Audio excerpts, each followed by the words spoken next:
Hello, hello.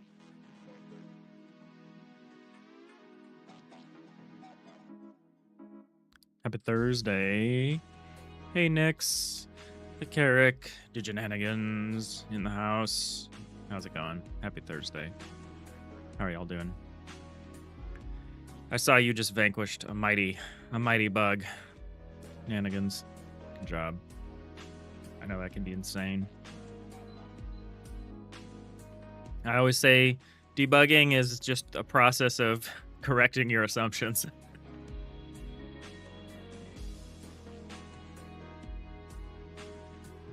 Because somewhere along the line, you're expecting something to do something some way, and it's not. It's almost Friday, which means... Oh, man. Yeah, Nix, for you, Friday doesn't have much meaning anymore, does it? Every day is the same. Well, I hope you're keeping occupied while also resting appropriately. Hey, LS Dev, we got everyone here today. How are y'all doing? We're doing all right. We're fixing. I think we have one last little thing to fix with the doors. Yesterday we were fixing a lot of overlapping issues.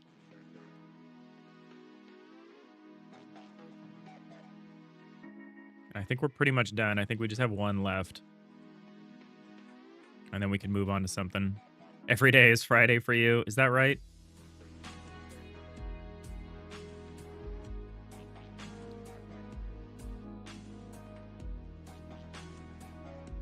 So we have these neat overlays that kick in and stuff, but they need to have priority, which due to the Y sorting, that doesn't always work. Man, I need to change the way this action... Oh, no, we're not going to do this action anymore. Right. So it's okay that this kind of is a little wonky when you're trying to make rooms like this, because we actually have to change the way this works. So that when you drag out, you only make rooms. Who's to say otherwise? Yeah, I don't know.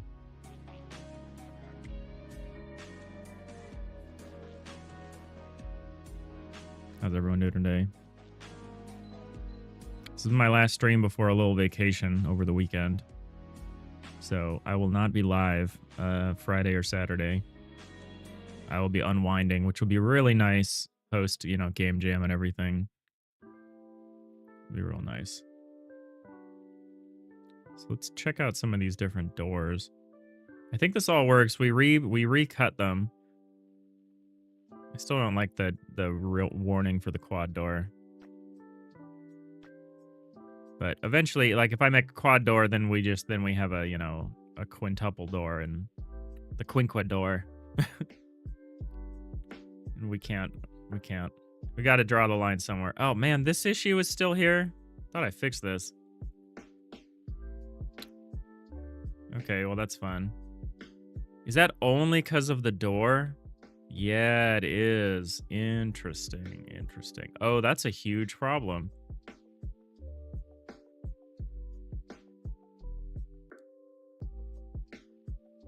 That might accelerate my plans to change the way we draw doors.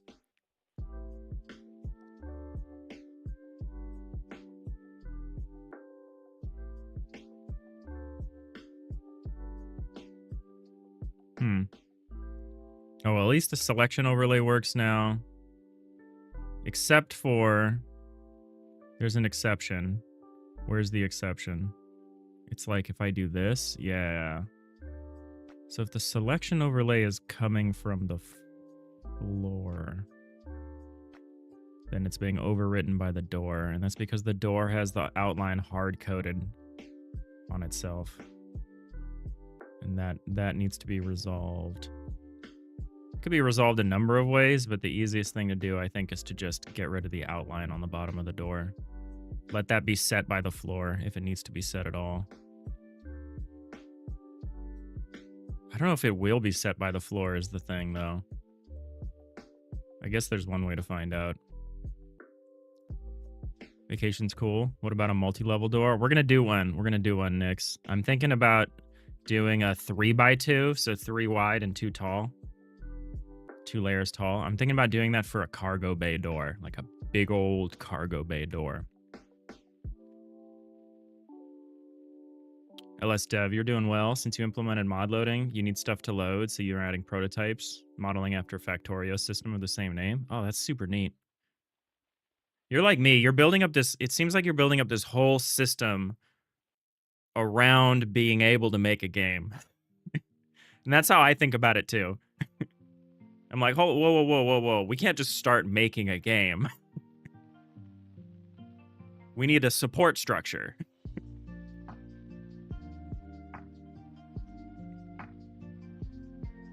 As long as you're not on a jam timeline, I think that's the right way to go, honestly.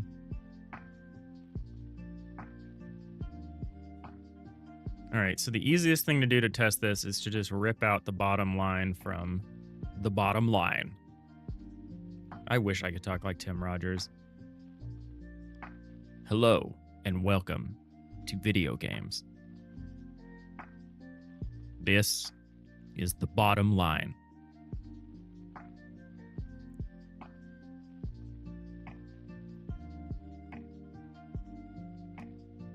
Yeah, so temporarily, I think the easiest thing to do is just rip these little pieces off the floor here.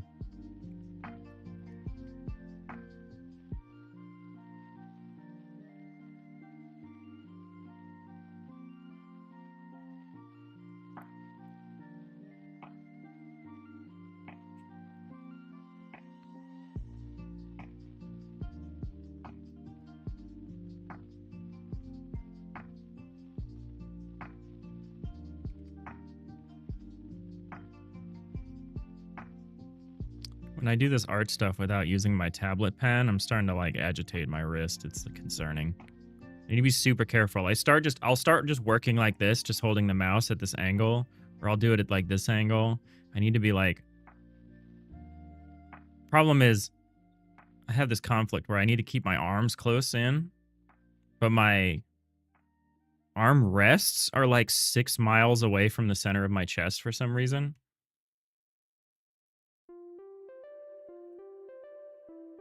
I can kind of wedge my arm between where it is and the armrest. It kind of forces it to stay there. I should do that, I guess. Nix, what about something like 5x2? Something massive, tall, having some kind of cool underground train at the bottom. One level above on a catwalk is where people can go through. At the top, 5th floor, a hanging train, kind of like those chair things in Half-Life 2. There's a cargo train above. That might be cool if we get to a point where we have like big bases, like planetary bases or something that you can visit. That feels wildly huge for something that you'll see on a ship. But I don't know.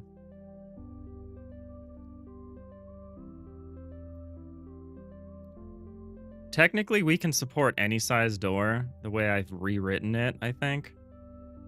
I don't think we're technically limited on what kind of doors we have.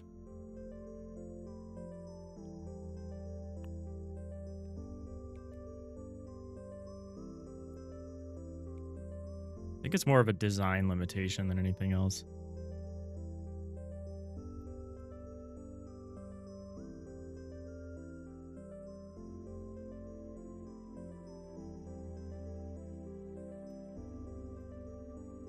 This is super awkward just cutting off the bottoms of these doors. Do I need to leave the corners? I think I might.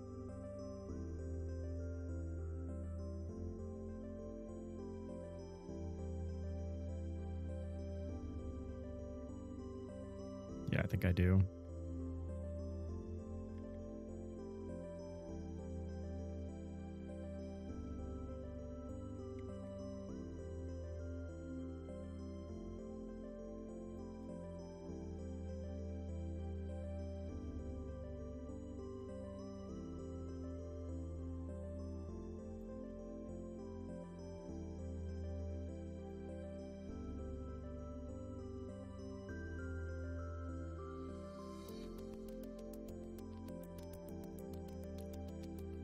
Next, you think massive doors would make sense for trading ships or for bases with high ongoing material requirements?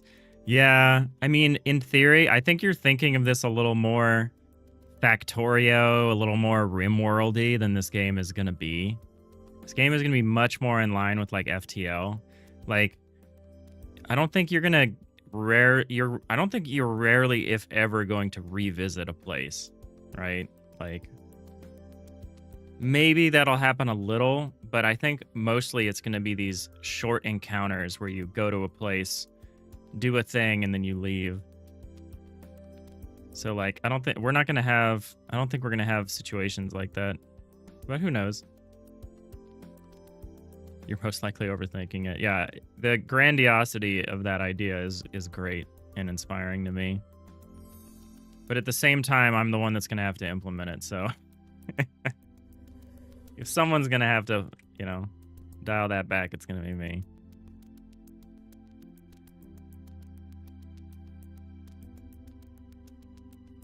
I gotta put my producer hat on and be like, do you want this game to be done by the time you're 40? Then maybe we don't do that.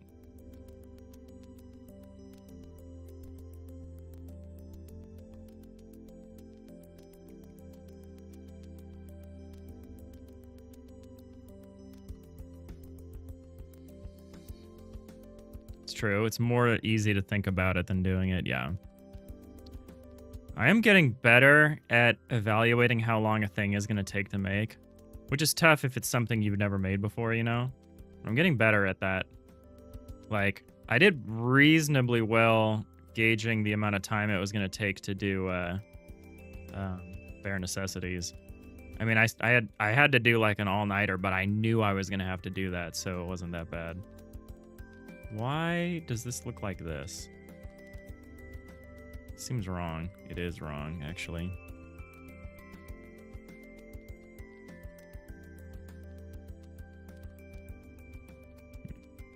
Concerning.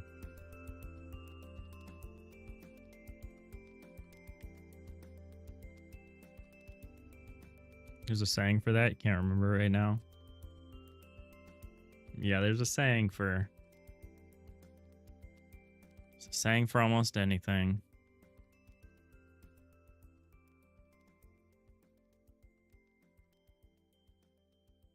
One of my favorite sayings is the Yogi Berra quote that goes something like, man, I never said half the things people said I did.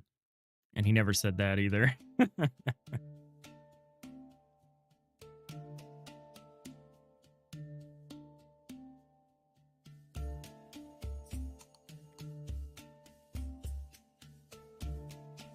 It's pretty good.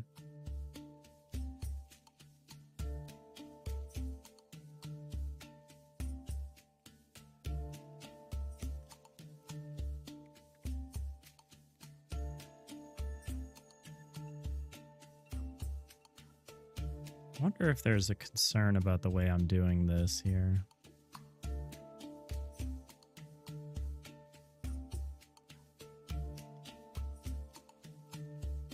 Kind of interesting that it's worked out okay up until now, but now we're running into an issue.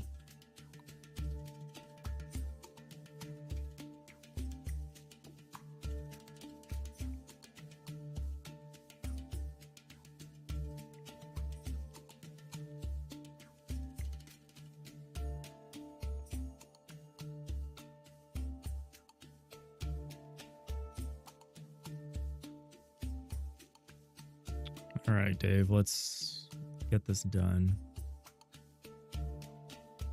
There's some stuff I'd really love to do today, since it's kind of the last day I'm going to be working on this for a little bit here, but I don't know if we're going to get to most of the things that I'd like to do. I'd like to teach it about corners. I'd really like to teach the autotiler about corners, but I feel like that's just a whole can of worms. It's probably better to just keep refining what we've got today and then start that when we get back. I think I might change the way doors are modeled here, or drawn, since we spotted an issue. I don't even know why I'm bothering doing this. I'm probably going to need to... I mean, I'll just pull out the individual faces, which is fine, so like this needs to happen either way, but still. Does that need to be there? No. Maybe?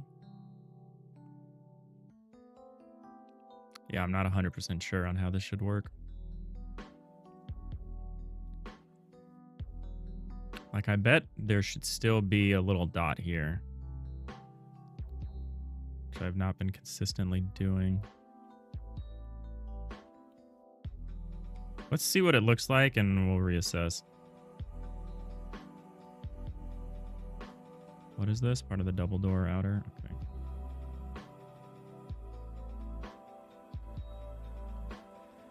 Any shows I can recommend? Yeah, go watch Firefly. You can find it a bunch of places. I think they just added it to Disney Plus. I don't know. You have probably a very different streaming environment because you're in a different region than me. So, yeah, Firefly, good one. Everyone seems to be talking a lot about Alien Earth. I haven't seen that, so I can't recommend it.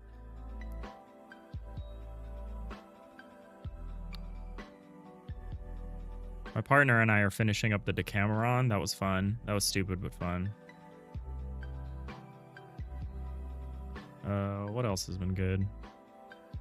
I've been enjoying Strange New Worlds a lot. I think they're just now finishing up season 3? 4? I honestly don't know what season we're on. That show. But I've been enjoying it a lot. Yeah, this feels like it's wrong. But whatever.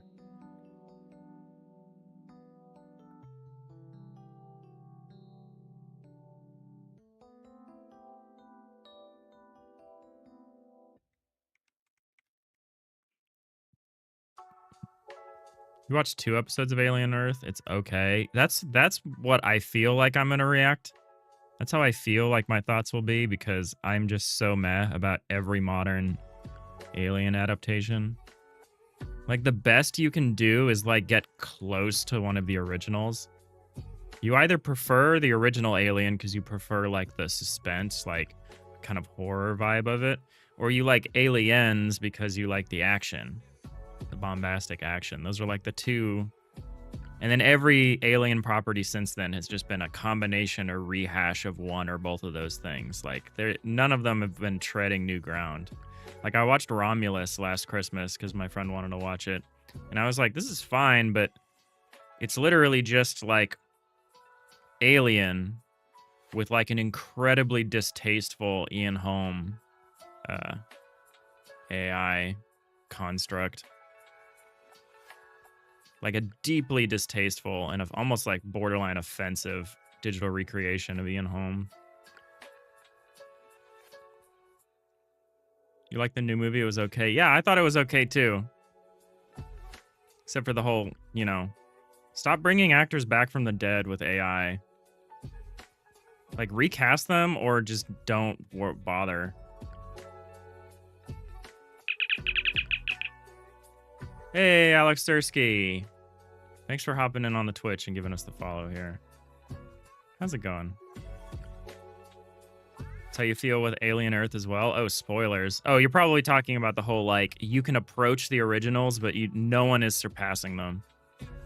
Hopefully you're not talking about an incredibly distasteful AI resurrected character. Because that would turn me off deeply from that show.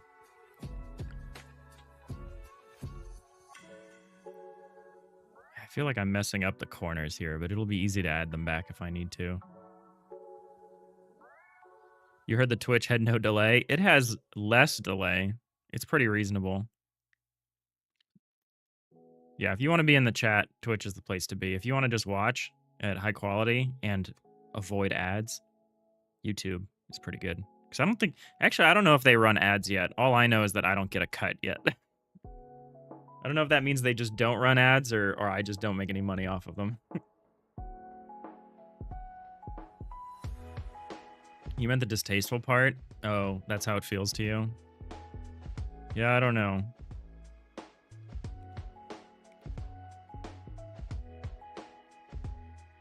I'm definitely reaching the part of my life where all of these shows and movies just feel like just rehashes, lesser imitations of previous things. I'm trying not to be that cranky about it. I have seen new things and I've been very thrilled by them, but they're typically like new things. Like Everything Everywhere All at Once is like one of the best new movies I've seen in the last like 20 years of my life. but it's a new movie. It's not just like Alien, Prometheus, Covenant, The Resurrection 4. It's like, what are you talking about?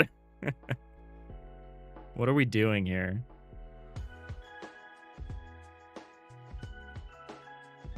Alex Sersky, you haven't encountered an ad on YouTube yet? Okay, yeah, I don't think they run them yet.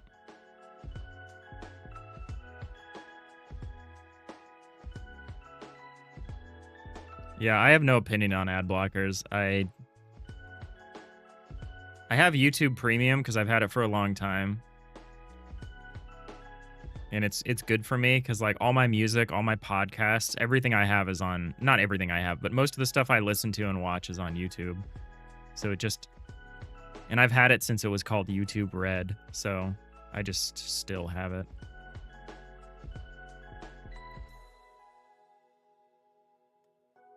And then on Twitch, I just pay for Turbo because it's worth it to me. They just get me because I can't watch ads anymore.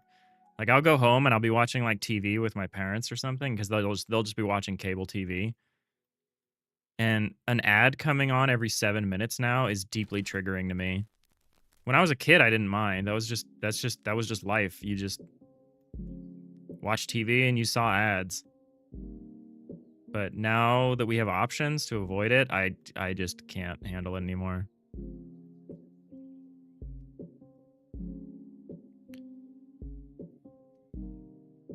Like what drives me insane is that I spend all this money on Amazon Prime, and then now if I want to not have ads, I have to pay them an extra $3 a month to not have ads. It's like, I pay you so much money for Prime. Why am I also having to pay you to not see ads? It's crazy. I use Amazon Prime a lot. We watch a lot of TV, British TV, and we have BritBox. I watch a lot of it through there.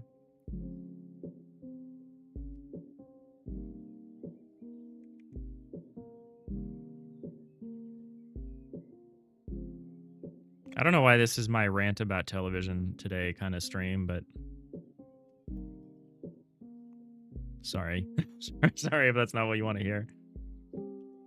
In Europe, TV barely has any ads, at least compared to the US. That's nice. Crazy how Futurama already has 3 new seasons since they resurrected it. Oh yeah, I love it. I love Futurama. And that is just a show that feels like it hasn't lost any quality. I'm usually suspicious of a resurrection like that, but I adore Billy West and John DiMaggio and everyone on that show. I will keep watching that show as long as they keep making it. Futurama is great.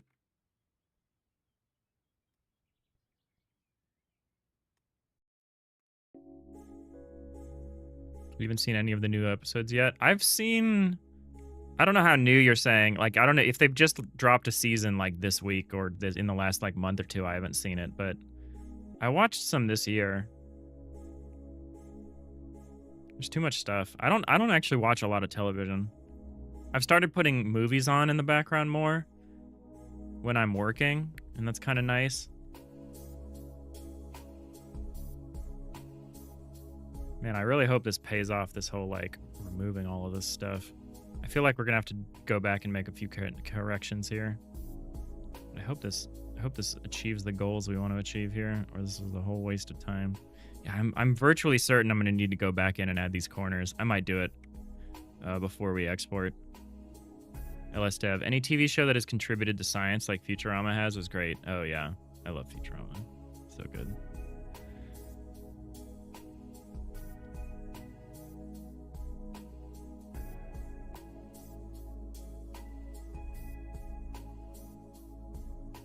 Got a nice cup of tea here.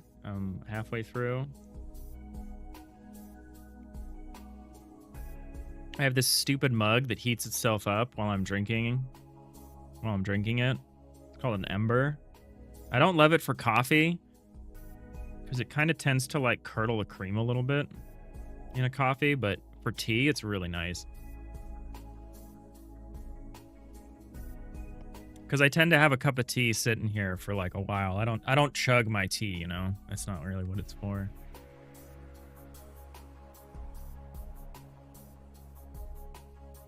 They recruit 2 members of the Globetrotters for help and get everyone back in their original body. Yeah, I know that episode. That's a great one. The episode where the gang swaps brains around. And 2 people who've already swapped brains can't swap again. Yeah, it's the like 7 bridges of Königsberg or whatever it is. It's like a mathematical philosophy problem thing. They're so good. They're so excellent. Their sense of parody is so. Their sense of parody is at least as good as South Park. They just take a very different approach to their satire.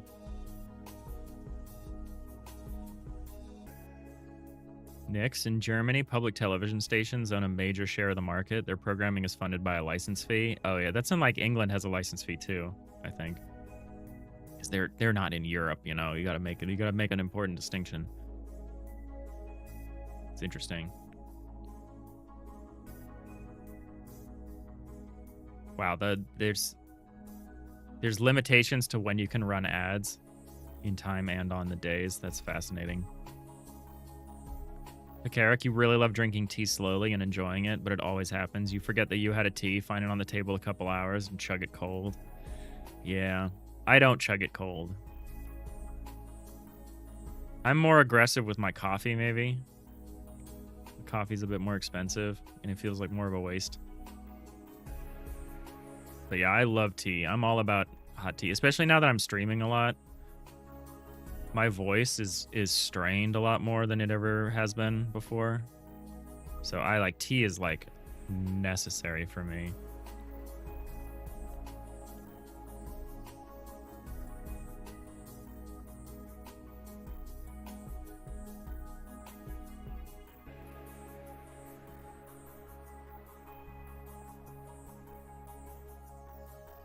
Do you develop off stream? Yeah, I do. I have 3 game dev meetups a week.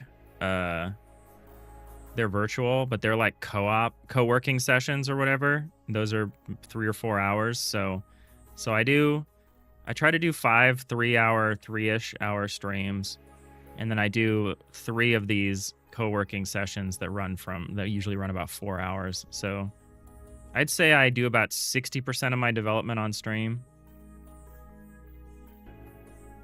Which is good, because some stuff is just not fun to stream, or not fun to work on, or watch while streaming, or is like really hard to deal with, or is not safe to do on stream. Like if you're doing multiplayer stuff, there's some stuff like, not for me personally, but yeah, some stuff I just like doing off stream. I have a hard time focusing. Like during the last jam, I really relied on not working on stream the whole time. We did a lot of it on stream, but I needed time off stream to work, just to focus. Shenanigans. Actually, just catching the stream now. You hopped on earlier. You got pulled into a task. How are things going? They're good. They're good. We're working on the doors. We're taking Friday and Saturday off. I'm going out of town on a little vacation. So we're just wrapping some stuff up, just hanging out. We've mostly been shit-talking new television shows and praising old television shows.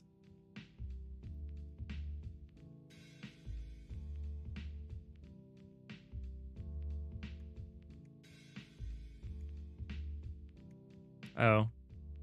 You might develop a taste for coffee, Carrick. You might not, though. Alec, do you have a Steam page for your other games? I have an itch. I think I've added an itch panel on the Twitch. So if you scroll down, you should see an itch panel of my jam games. It's just got jam games right now, though.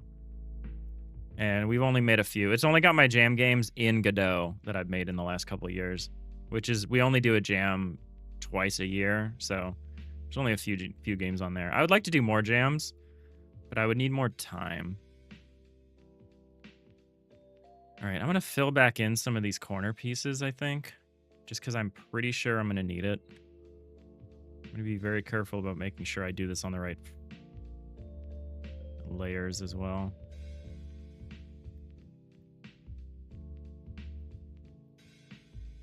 Actually, this might not work because the door is not going to be updated for these different modes.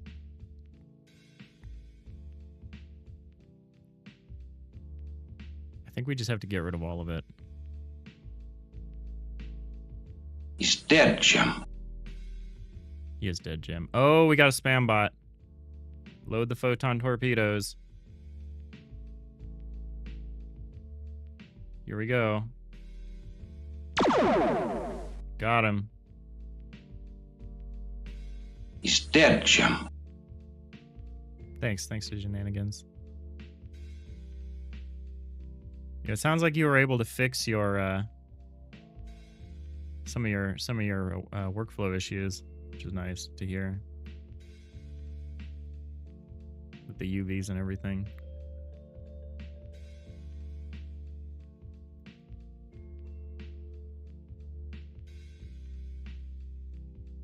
Oh boy.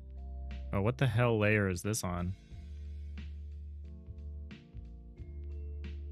Cool. This is what I was worried about.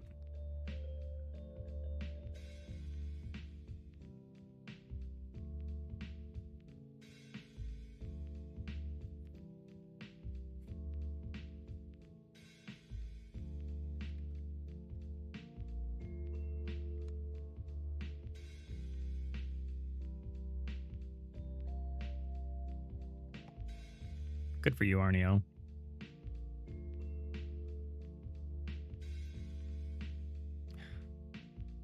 Tea is flavored hot honey water as far as I'm concerned. Like, I love the taste of tea.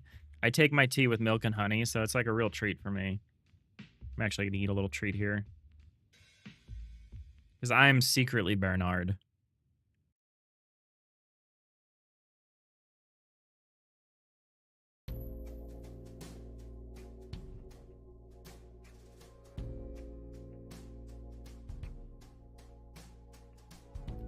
Tea with milk? Are you secretly British? Maybe.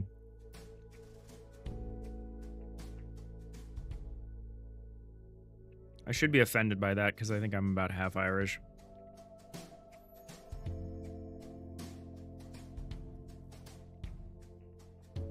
But I don't know from where. You know?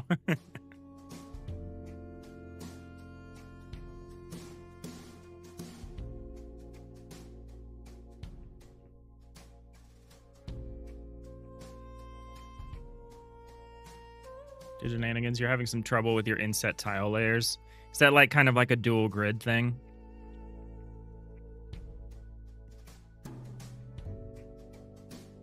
Or would that be expanding beyond a dual grid into like additional dimensions?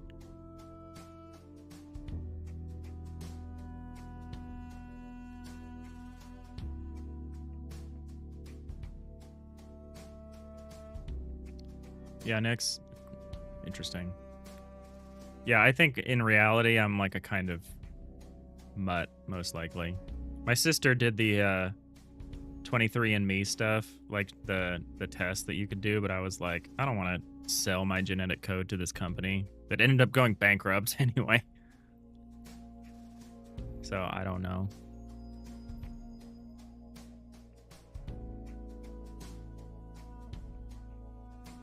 But it's cool. It's cool to think about in terms of like history.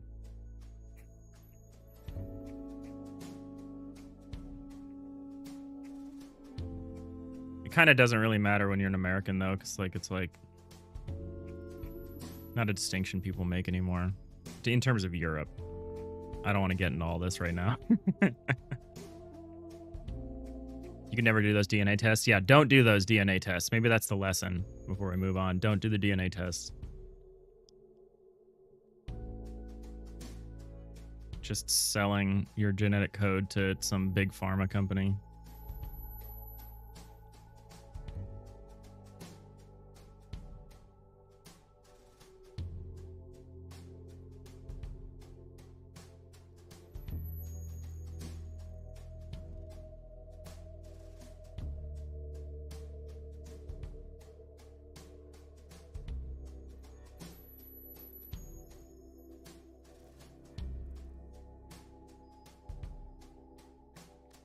Shenanigans? No, that's how you wanted to just supply a texture and have that automatically inset into the tile, such as mud being sunken into the dirt tile by a voxel deep. Oh, you didn't want to have to create those permutations manually and thought you could get away with just doing a material with a texture Doesn't seem like it's going to work quite like that. Yeah, that sounds complicated.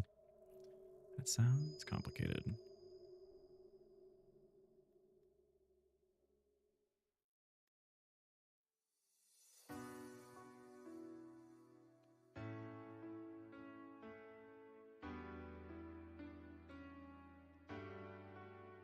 Alex, you just played a little of The Following Wind on Itch. You love the instrumental and the different defense clouds. Yeah, thank you. Yeah, you played the remastered version.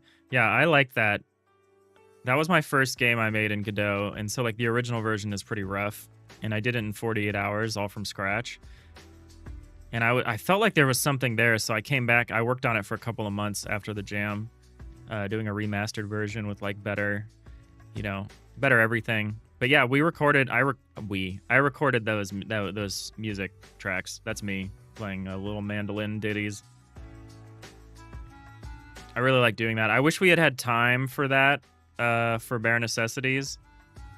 I am going to go back and I'm going to do a post-jam version of Bare Necessities. I'm not going to work on it for 2 months. It'll probably be like a few days of fixing some of the player feedback issues. And I want to record one music track for it and maybe generate some like bird chirps and like little babbling brook sounds and stuff. I want to create like an audio effect for Bare Necessities. But yeah, I really enjoy recording music for jams like that. I do need to learn how to do digital audio stuff. I keep meaning to, but the only time I really have to learn something like that would be like during a jam, and I feel like learning during a jam like that is a recipe for a bad time.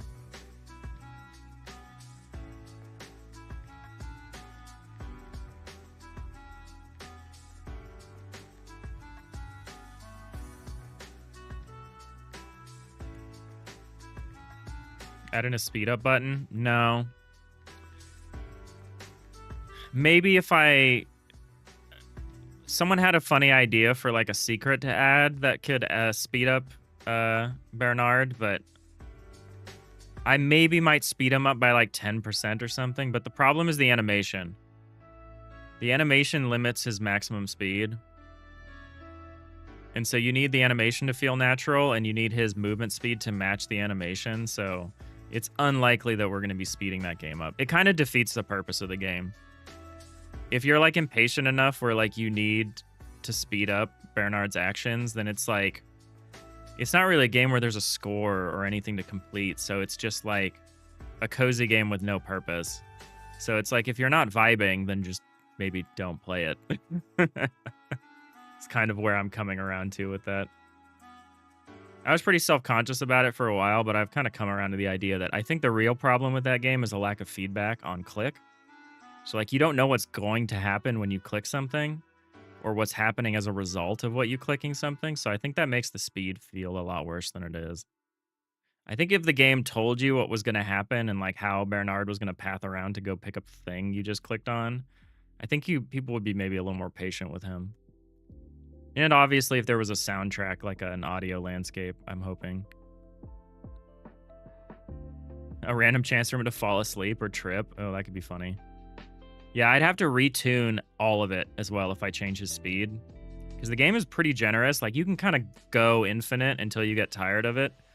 I kind of don't want that to be the way, so I might tune it a little to make it a little harder to, quote-unquote, like, last forever at that game. I kind of want it to be inevitable that he gets tired and goes home.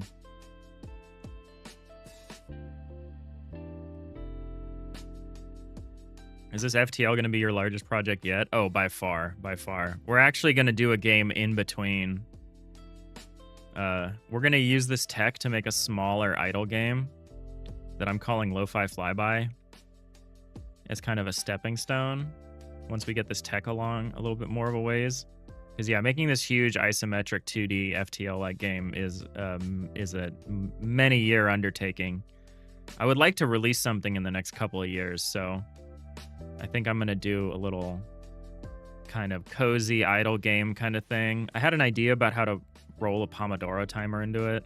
Just kind of a desktop companion style game that uses all of our tech. Something that's relatively easy to design and takes advantage of all the content we're already going to make. So I have some ideas about how to do stuff, how to like leapfrog my way up there instead of just going straight to 11, which is what I typically do. The shenanigans. You didn't want to have to create those permutations manually. You thought you could get away with just doing a material with a texture. It doesn't seem like it's going to work quite like that. Now that you have a system to manually parse vox tiles to meshes, it makes you think it shouldn't be much work to dynamically modify those meshes to create them, either as a build step or when loading a map as needed. Oh, yeah, that should be... That sounds like a lot more doable. All right, we finally fixed this. Let's export it. Only took us 45 minutes. Oh, I gotta open the engine first. I keep forgetting this step. Pekarik, if you had to guess what % of making the systems itself are you on? I don't know. The bottom 10%, something like that. Because we're still making tools. It's one of those things where it's like, if you build the tool well enough, that enables a lot of stuff to be put on top of that. So each foundational level, the better and more... The more affordances it has for systems that are built on top of it, the easier those systems are to make. And it builds and it builds and it builds. Butterscotch Shenanigans is a really good example of that, where they stopped working on their game for like almost a year, and they built this tool system for content development.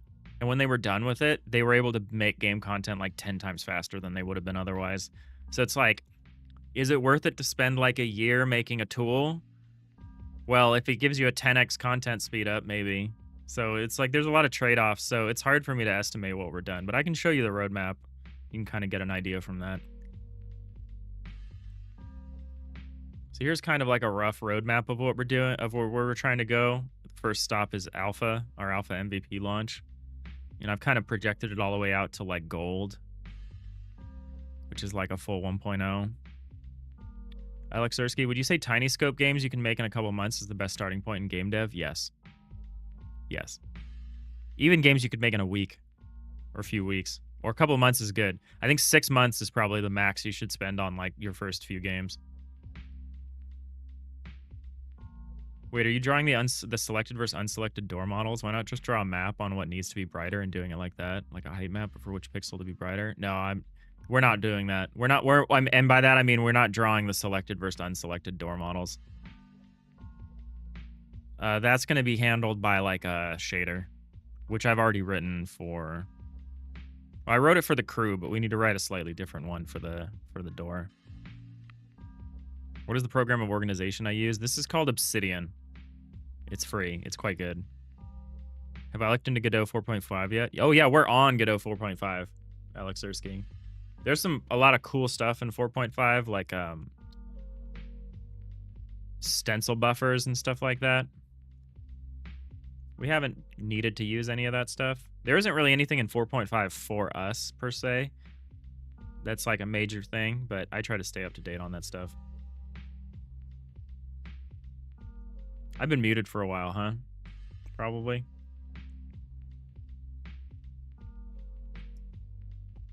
I'm gonna finish this snack then, so I don't accidentally do that again.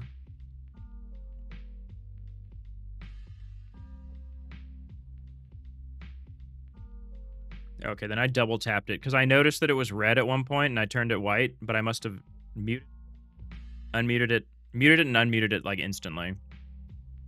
I have this instinct of constantly muting and unmuting. And sometimes I get out of sync. Well, I'm glad I wasn't muted. So let's talk about the roadmap a little bit.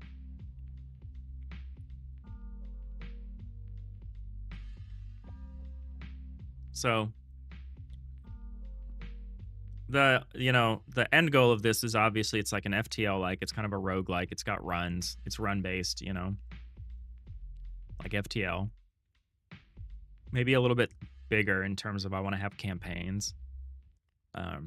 Maybe different campaigns, not just like one campaign. Because in FTL, there's only one objective, and it's to defeat the Rebel flagship.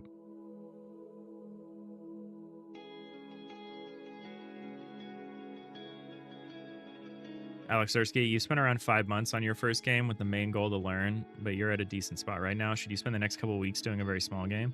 I mean, I would keep working on that first game until you feel like, you know, you're getting diminishing returns on it. I tend to work on stuff, whether it's a jam game or whatever, until I feel like the cost of working on it more is not worth what I'm getting out of it. And then I stop. So if you have no external pressures, I would use that metric. It's like as long as you feel good about the work that you're still doing on the game, I'd keep at it. With the the understanding that if you spend another 6 months on it, maybe you've gone too far. I don't know. It depends on the game and what you want out of it. Like if you want to just make the game, that's great. If you want to sell the game, it's probably going to take 4 times longer than you would expect it to make because you have to do all this additional stuff to turn it from a game to a product, Anyway, so what we're aiming for with this game initially is what you could call an alpha MVP launch, like a minimum viable product. It would be free on itch with a Steam demo. There's 4 main things that need to be done for this, which is one is the tile block editor, which is the tool that we are kind of quote unquote wrapping up now, that we've pretty much been working on all year. It'll probably take a whole year to finish this tool in total. Not a year from now, but a year of working on it to really be done with the tool. Something in that ballpark range. Once we have that tool, we need to work on a shipboard simulation. This is the ship simulation that handles stuff happening on the ship. Like how does power move around the ship? How does oxygen move around the ship, or fire, or crew members? Like how does things occur in the ship? And that's built on the foundation of the tile block editor and all the affordances provided by that. Then we have another editor tool, which I'll call the scenario editor. And that's the editor that says, this is how you write things of you jump out a warp. There's a pirate ship waiting to ambush you. It's this kind of ship, and it's waiting with you for this, and it's going to give you an audio bark, or someone's going to board you, or they're going to disable you with an EMP as soon as you jump out a warp or something like that. It's how you write the different scenarios. Or maybe you jump into somewhere and there's a ship with a distress beacon or something like that, and you got to fix that. And that editor fills out what I call the 9-box battlefield, which is this arena where all ship encounters occur. And it's a 9-box battlefield because your ship is in the middle. And then you can have ships on each tile next to you, either adjacent to you or on a diagonal. And so that has stuff how does that work? Zooming in and out, when you zoom into a ship or zoom out to look at the whole battlefield. So we need to do all 4 of these things to make the MVP. We're wrapping this up. So it's technically this is 25% of the list, right? But it's I don't know if this is all the work. It might be. I don't know how long it's going to take to do the simulation, because there's going to be an exploratory phase. Once we have at least these 2 and probably these 3 things. Once we have these 3 things, we can think about doing Lo-Fi Flyby, which is the side project I was talking about. So we'll probably, take a year to do that. Hopefully we work on it in parallel as we develop more content for the main game. Then we'll work towards a full release, and stuff needs to happen. We need to take our scenario editor and make scenario content, right? We need to make scenarios. In the same way that once we have the tile block editor, we need to make ships. Someone's going to bore you. Campaign editor is something I want to work on for the release so that you can actually build your own campaigns and run them. And a campaign is this is how you start out. This is what you've got. This is kind of your objective. This is maybe the global state of the world when you start, and kind of events that might occur throughout. We also need to think about run progression stuff. About how does your ship grow during a run? What can you get new crew members? Can you modify your ship? How can you modify your ship? Are you just upgrading weapons? Can you rebuild the ship? Can you retrofit it? I don't know. And we're taking a very Cosmeteer approach to all this, so that the game, as long as it's in this alpha state, and actually the alpha version of the game, will always be free and available on itch. And in fact, the alpha version of the game is really just the Steam demo.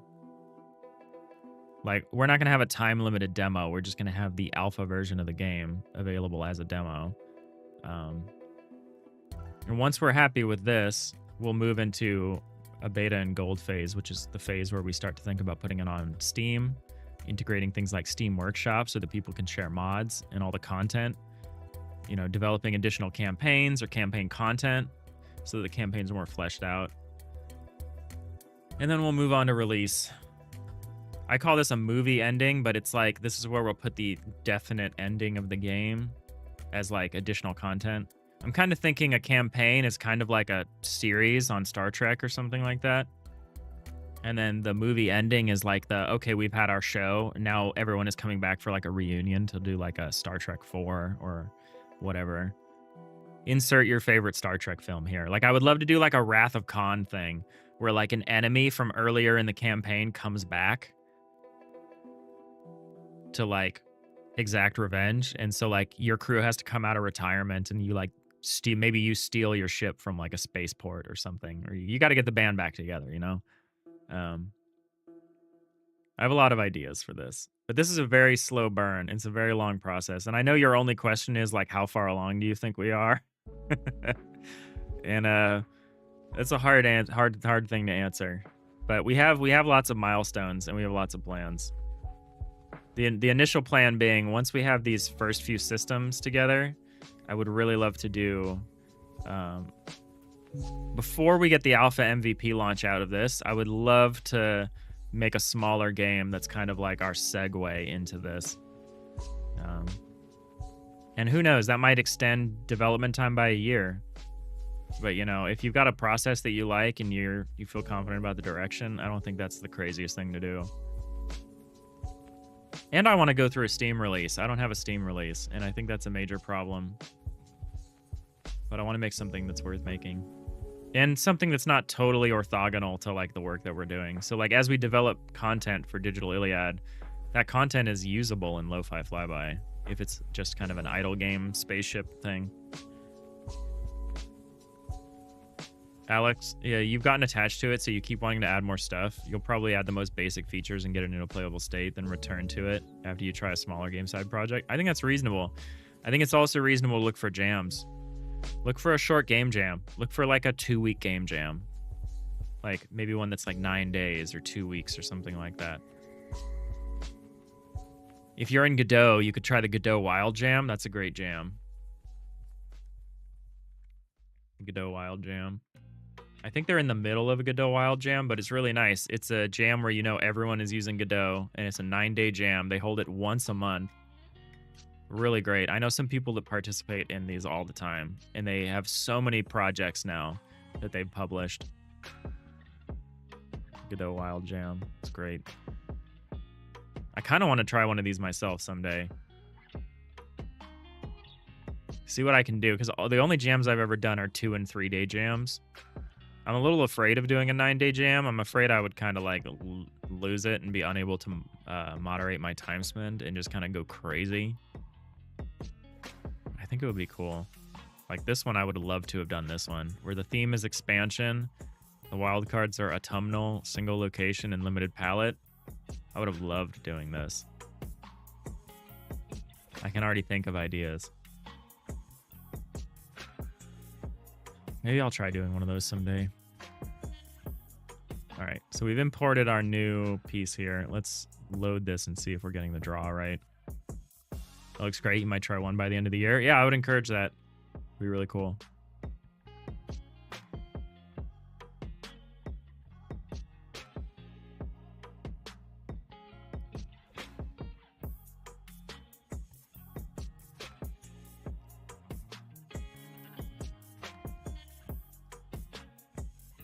All right, let's see how the doors look now.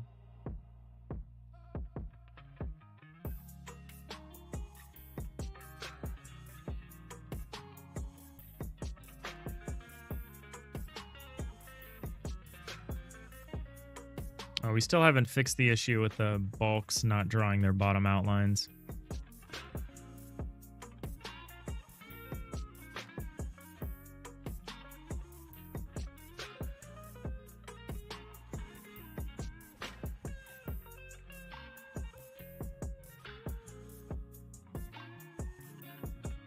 All right, we're heading into ads. Hold on to your horses here. Alex, you're opposite of you. 3 days would be really stressful for an amateur like you. I mean, I'm an amateur too. I've been really surprised by my ability to produce in under that kind of constraint. I definitely haven't done so in a particularly healthy way. Like, I pretty much always do at least one all-nighter during these. It's not the best thing, but...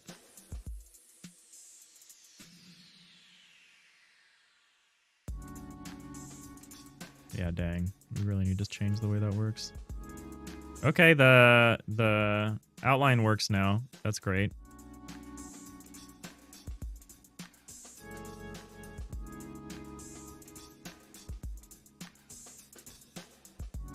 Oh, that's kind of weird. That's not how I would want that. Why is that happening? Oh, maybe that would be okay, I guess.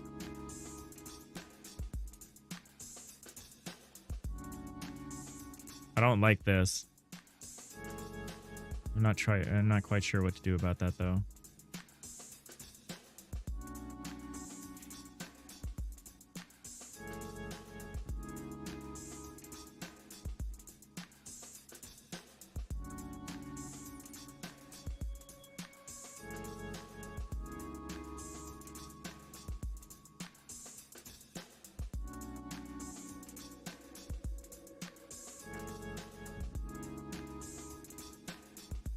There is a challenge here.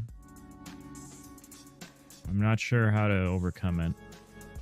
Which is that if you select something like this, like you don't include the wall, you have a really hard time overwriting what's on the wall.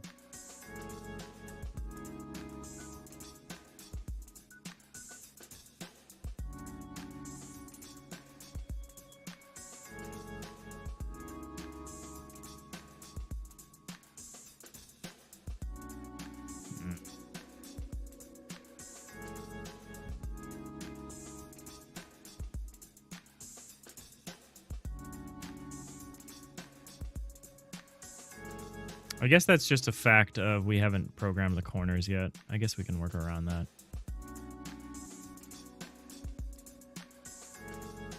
Arneo, you have no idea what a finished project looks like for your first game. You're sure you could add stuff forever, but you're guessing you'll get sick of it at some point. Just trying to erase it to some sort of playable state before that happens. I think that's fair.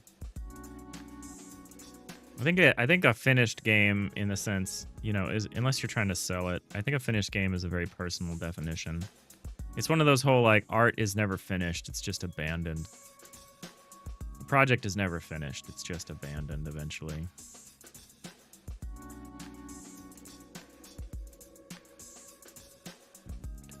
Alright, how can I fix this thing here?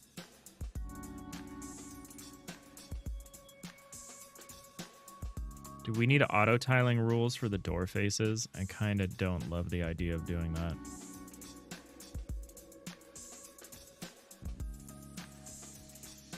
So why does this happen?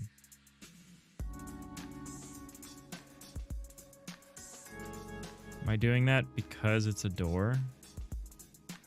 Why am I generating this white line?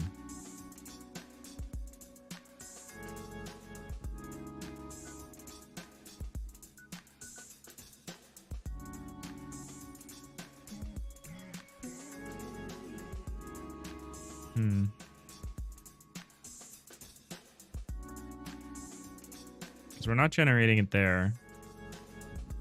But when we've got it here, we do generate it. I think we have some line somewhere saying if this is a door. Or maybe we're checking to see if it's exactly something, and it's not quite exactly something, so we're, like, changing it to something else. Okay.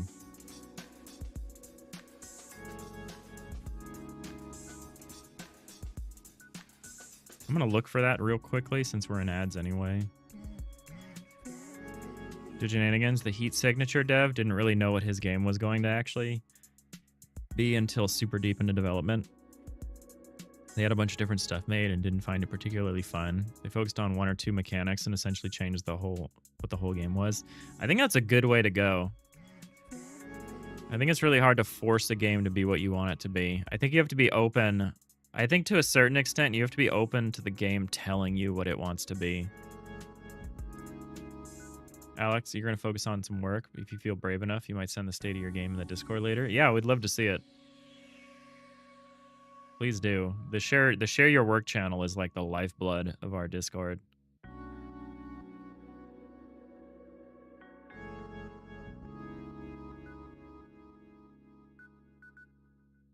I think I eventually need a different channel where people can promote like finished products, but it's nice to show your in progress stuff. Hey Shandu. Happy Thursday. How's it going?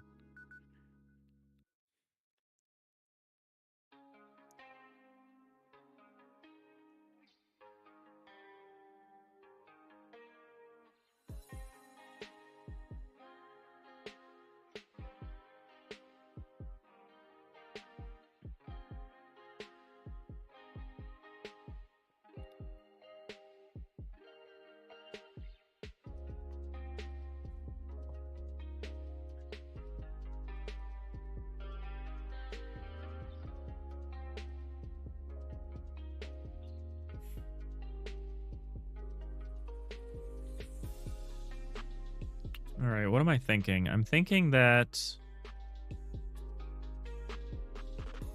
Okay, so the outline must be coming from the deck piece. It must be coming from the deck piece that is below the door. That must be where it's coming from. So let's see. Shouldn't matter which one. Which one handles the above outline? Where's the auto tiler mapping?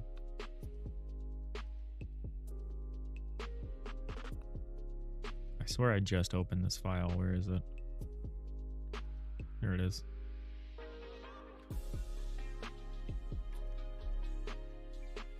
So the above outline is x or y plus 1. Okay, let's look at that.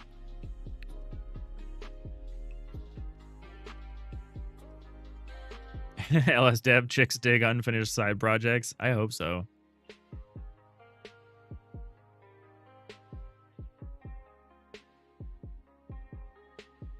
Shenanigans, you have a couple hundred repos on your computer. Only about 25% of those are things that you've finished.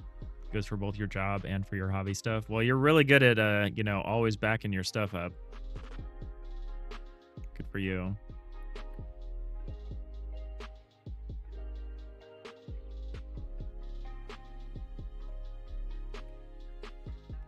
Yeah, I'm a little more hesitant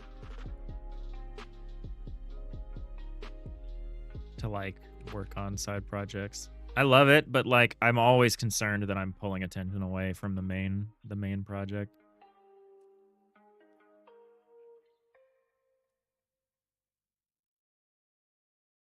I wish I could do Ludum Dare. It's happening in like a couple of weeks. But I have something else I would rather do, which is kind of on me, but you know, I'm jonesing for another jam, you know? And Ludum Dare would be the best one to do.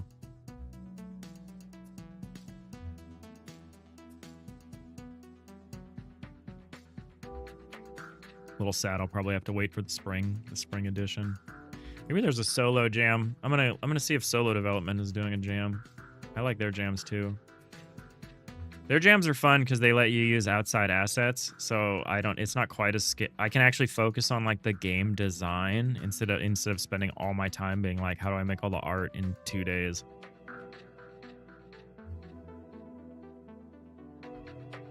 I'm getting better at that. And I'm starting to open up some more mental bandwidth for like the game design, but I'm still not nearly there. So the y plus 1, oh yeah, and not cutaway.has, cutaway.extents.fullBulk. Okay, hull.tryGetValue, key with layers bulk y. Ah, it's this layers thing.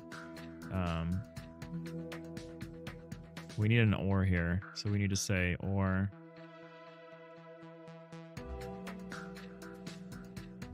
Hulls dot try get value.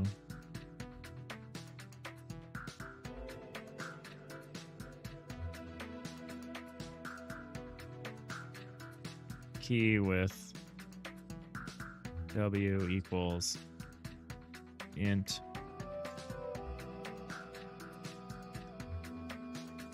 tile.layers.door. This is going to be a little funky. We might actually need to put the layer data back into the door. No, we shouldn't actually need to do that. We just refer to the out hall door. I may or may not need to use that information.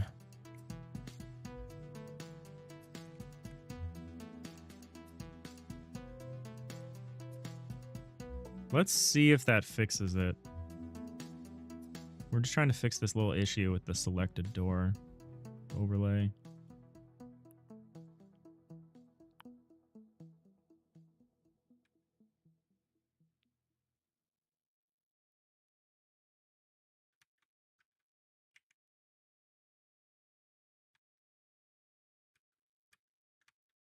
Just put a door or so on the outside here. Let's make sure that they just work normally. Put a few different doors here. So that looks fine. And then what if I start selecting them? No. Okay, so we still render. I guess I'm not 100% sure that that's where the outline is coming from, huh?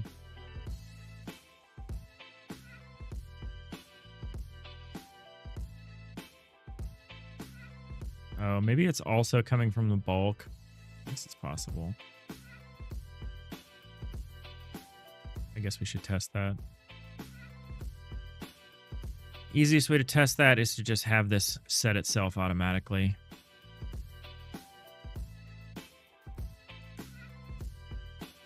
Without any, just bypass this. I would love to encapsulate some of this logic into some functions, just to hide some of it organizationally.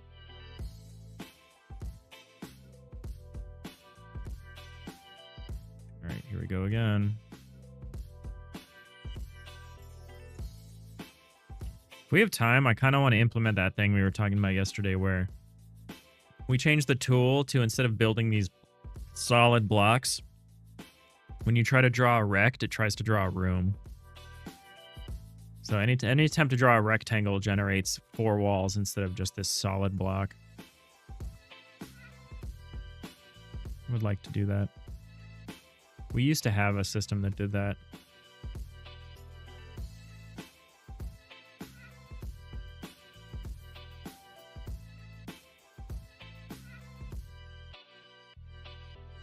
Interesting. Okay, so it's not...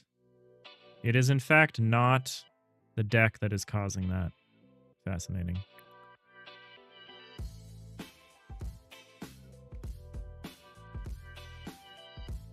Actually, I'm going to re-enable this. It is the wall that's actually causing this, which is interesting.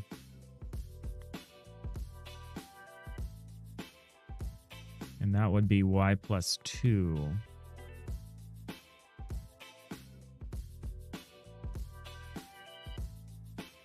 Mask contains key, or holes contains key with W, tiles.layers.deckx, sure. Mask is not equal to null, yeah. Mask contains key.xyz plus vector3i.x, or not holes.contains key with W equals int tile.layers.deck.z plus vector3.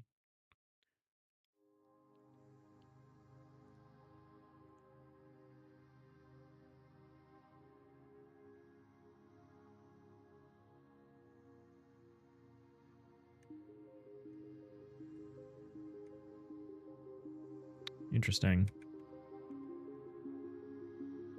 I'm going to confirm that this is the site of the problem by just commenting out the conditions, just so that it turns itself off automatically. I guess I don't need to test multiple layers. I can just test one layer.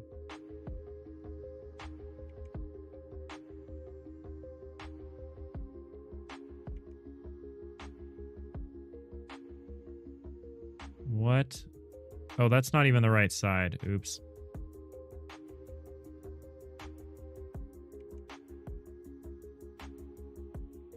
Oh, but it's still drawing it. Oh no, that is the right side. That's the correct side. Yeah, how is that happening?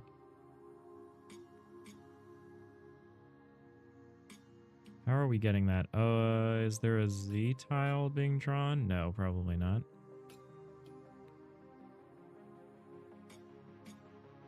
Oh, it's not y+2 for that. It would be y+1. Oops. Oopsies.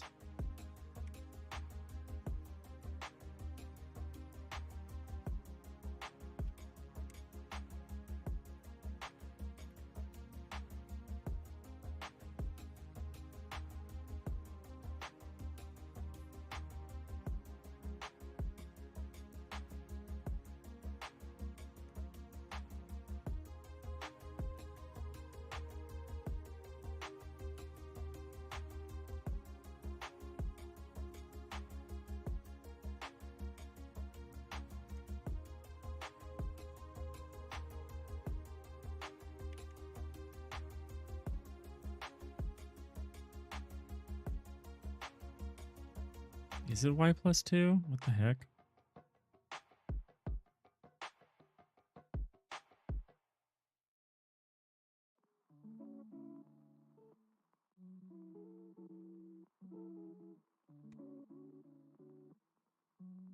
Thought I checked this. Oh, shoot. Y+2 is the bottom. Y+1 is the top. I think I've been testing the wrong area.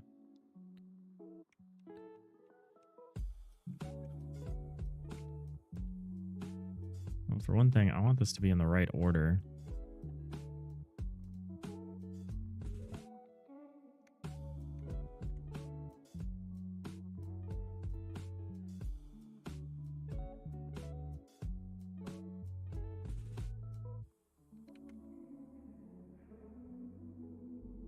Hey, Void Blit, how's it going? Happy Thursday. How are you doing?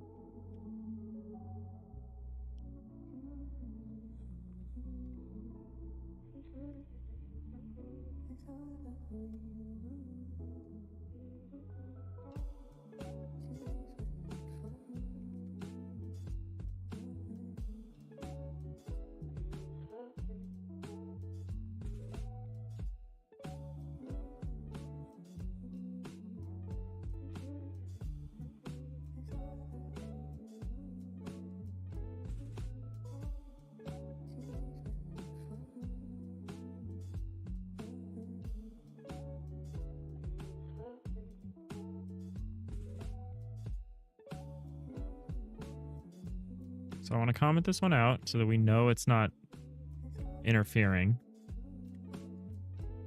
Good, you just been playing Baldur's Gate 3 for like 3 hours straight. Nice, nice. You enjoyed that? I bounced off that game. And I'm like, I've played D&D quite a bit. I had a really dedicated group that played for multiple years in person every Sunday for like 8 or 9 hours. Like I was hardcore. Like I've played D&D. I love D&D. This was all pre-pandemic, of course. But for some reason, I don't want to play a game where I have to control an entire D&D party. I don't want to do it. I don't want to have to run a whole party. I know I could play multiplayer. You bounced off first when it came out. Now you're playing it and it's like your favorite RPG. Nice, yeah. But yeah, I just don't have the patience to like manage an entire party.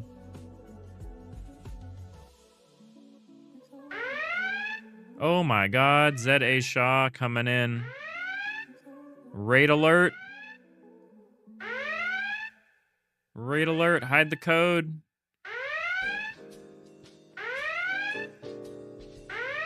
How's it going, Zed? Raiders. How's the FTL going? It's going pretty good. We're trying to wrap up our auto tiler. We've added a whole new tile set atlas format. We made this big format. Where is it? We made this big tile set atlas format, and we've added corners. So before the system only understood edges, which was a problem for us, because you would get some weird issues if you couldn't also have corners. So We're going to start teaching the auto tiler about corners, about this whole big new auto tiler. How was the stream? What have you been working on? Welcome in, Raiders. We are working on an FTL-like and isometric 2D, which basically means we have this 3D game world that we're trying to render in a kind of isometric 2D perspective. It's like a starship management game, so it'd be like very vertical, or like you might have a bridge on the top deck, and then as you go down, maybe you go through like quarters and weapons rooms or a reactor room and like a cargo bay. So it's like we're trying to take the top-down FTL and make a more 3D experience, which more matches my mental model of like how a spaceship would be laid out. But yeah, we're working on a pretty complex auto tiler to make that all happen, and we are hunting down a little bug right now. Your stream was just working on your game dev website and Go. Nice, nice. Game dev website. I'll take a link. I'd check it out. That'd be cool. What am I looking for here? Right now we're checking. So we have a lot of rules to this auto tiler, and there's a lot of layering and overlapping. So I need to, so y plus 1 rule set, I just need to, we're trying to identify where an outline is occurring. So I'm kind of commenting out little sections and we're testing it. Was that the right? Yeah, that was. Okay, good. So we can kind of build these 3D constructs, you know. Mostly just a Go learning project? Oh, okay. I mean, you got me at game dev website. So I was kind of curious what the content would be. I'll check it out. Yeah, thanks for the raid. If you got to run, no worries. We're just kind of wrapping up some work. This keeps happening with the auto tile or with the cutaway system when I build right up to the edge of the buildable area. It doesn't know how to cut away up to the maximum edge, so I'm just gonna hide it like that. I'm just gonna hide it by putting some rooms. So what we're trying to do is we're trying to work out a slight issue with the doors. It has to do with door selection. So that's all fine in there, but what happens when I build a door at like the edge of the ship? You can see all the little rivets along the side. These are all the corner pieces, and we haven't taught the auto tiler how to get rid of them yet. Like when it's appropriate to hide the corners. So it's just rendering all the corners, which is kind of why it looks a little funky. All right, so what if I select this? It's still rendering this. Where is this outline coming from? It's rendering this outline along the bottom of the door. It's kind of hard to see, but there's this door piece, and it's rendering this outline here. And it's just an open mystery to me how it's doing that. Trying to understand where that's coming from. Oh, I know where it's coming from. It's coming from the floor. It's coming from a floor piece.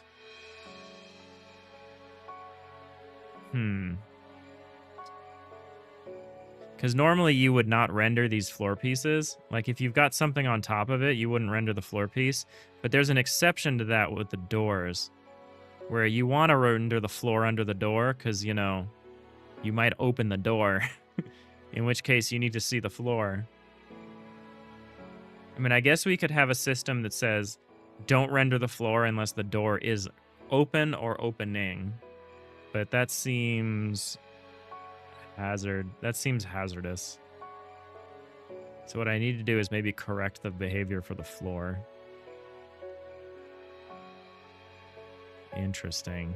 We can confirm that this is what's actually happening here pretty easily.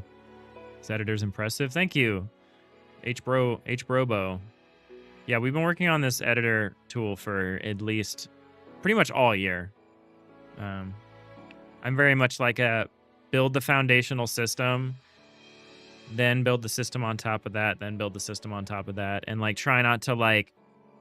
You could do that in such a way where everything is scaffolding, where like you don't go too hard on the foundational system. You just kind of get it the minimally done, and then you use that scaffolding to build the next thing. But that makes me, I get kind of nervous about the house of cards aspect of that. So we're just going really hard on this editor until it feels done and usable.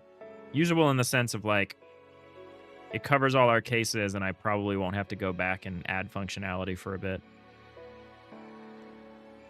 Yeah, thank you. All right, let me look at this zedshaw.games website. Oh, this is neat. This is neat. Let's look at this for a second. Should I turn my dark reader off? People always get annoyed when I'm looking at their websites and I've got dark reader on. They're like, it's ruining it. That's cool. You've got an embed of your stream. I need to start doing that on my website. My website is not good. It's just like a WordPress thing. I love this. Oh my god, what is this? It's like a capybara with like a pole arm of some kind. Your games are described. Think it's the late 80s and nobody knows how to make a game. That sounds great. I would love to return to such a time. Got your Git on here. Public Git. That's great. You like to paint? You're really good at painting. This is incredible. I can do pixel art, and that's about it. You're a semi-professional oil painter. Oh, that's so cool. I didn't know that. This looks great. This is all like a custom website. Super cool. Oh, you've got like an old school dungeon crawler. That looks... I love the vibe of this. I love the atmosphere. You only started making games this year? Oh, shit. Okay. Your games are hand-coded in C++ or another language. Handcrafted art. Oh, that's so great.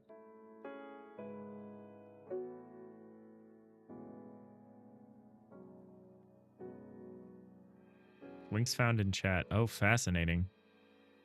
Wow. Yeah, this is really cool. Thank you for sharing that. I would love to have a website like that. Zed is an OG. Worked with him 15 years ago. Wow. Burdetta. Thank you. This is art. It is Void Blit. It's great. Arneo, how is outside, quote unquote, outside of the ship handled in the game? Does the tiler need to understand outside surfaces? Also, you're hoping I can throw people out of airlocks? Yes. We will support at least like a 1 block buffer outside of the ship, mainly so people can like spacewalk. Because it would be really cool if someone could walk out of, they could like walk out of an airlock and then like onto the wall and like walk up the wall with like gravity boots or something. That would be incredible to do. I would love to do something like that. Haxer, thank you for the follow. Nix, you like the website? Very minimalistic. I like that too. I like that too. All I have on my website is just a landing page that just points to other things. Because that's all I was able to do. Yeah, outside of the ship, the game knows it has a compartmentalization system. So you'll notice that when we draw a block, there are 3 color tones that we use that just are directly reflective of the type of hull that is being displayed. So you'll notice that everything right now is this mid-tone gray. This corresponds to the outer hull. So the system knows that this is all outside of the ship. Another color we have is this darker gray. These are quote unquote middle hulls, or like I would also call them like entombed surfaces. So these are surfaces that like are right up against another surface. There's no empty space in there. This is just like a cutaway of like a solid block. And then we have a light tone gray, which you can see here now. And it corresponds to the cutaway system because the light tone gray is known to be an interior surface. So if I like open this up, it goes back to being mid-tone gray and the cutaway system changes to the exterior cutaway for editing purposes. And we can seal it back up again. And a flood fill system goes through and can tell, which we obviously need stuff like this to do things like oxygen, explosive decompression, fire, all that stuff, all the good atmospheric stuff that you need in an FTL-like game. So we implemented a system like that early. So yeah, the system is very aware of where the outside of the ship is. So it knows that like if I put a door here, it's dark gray and it knows that this is like an airlock. Whereas if I, you know, well, this is also an airlock, but it like, you can see the color is consistent. It can tell whether a slice of hull is exposed to the inside or the outside. Void blit. Alien cocoons sticking to the side of the ship that need to be cleaned off. Oh, that's a good one. That's a good one. Like a biological enemy that like shoots spores at you or something like that. That might like, maybe sometimes they can penetrate the hull, but maybe sometimes they just land on the outside, or that could be fun. That could be fun. I'm concerned about having to do aliens. I don't know how many aliens are going to be in the game per se, because I'm not super confident in my ability to render aliens, but Arneo, wouldn't that be useful for the highlight problem? If the problem happens at floors that are under doors that also have a side that's outside. It is. The auto tiler just, I don't think is the it's pretty new for us to be, we kind of changed the auto tiling model to, it used to be the tile on top would be the one that determines where their outlines are, but that causes problems.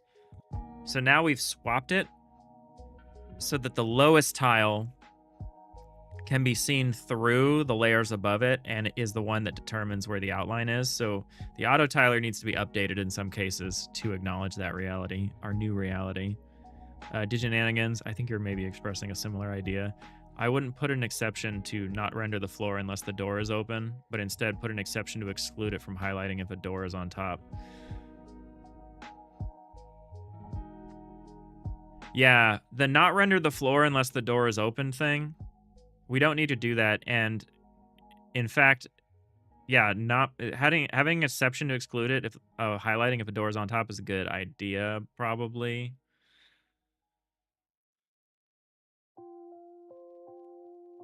Yeah, it is, because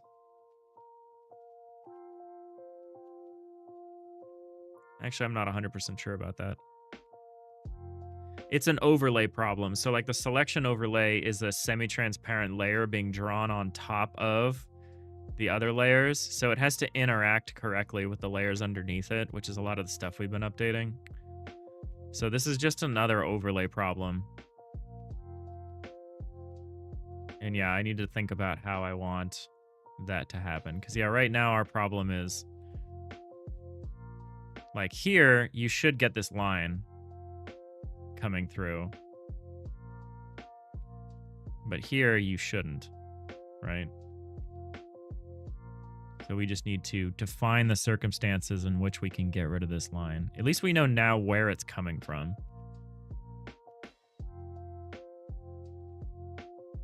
So I can actually undo some things here. Brobo, how does the editor intuit which layer you're trying to edit? Right now it is locked. So I'll show you. Right now, we're on the top layer. And if I scroll wheel down, excuse me, if I scroll wheel down, we shift down to the lower level. And we can shift down and shift down and shift down to whatever the maximum number of layers we support, which right now is 8. It's going to slow down a lot if I work on this many layers at once, but right now it is locked to this kind of, like, you have to define the Z layer.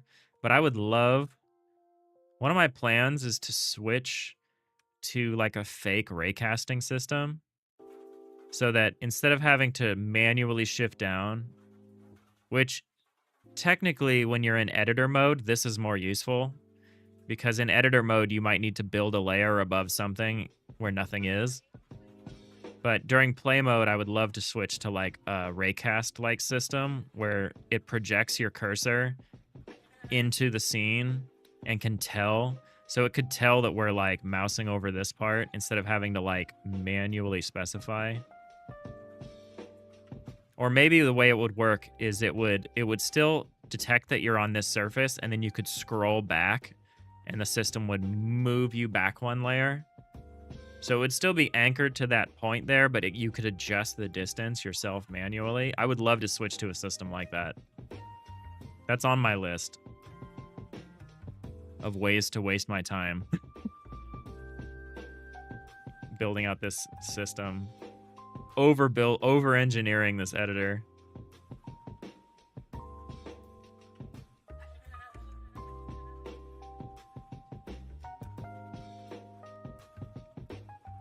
All right, so let's undo some of the commenting out we were doing when we were hunting for this bug. Since we know where it's coming from now, we can confirm that.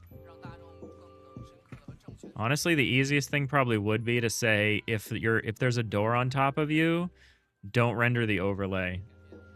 I honestly might do that temporarily, just as a temp fix, unless I can very easily think of how to fix this.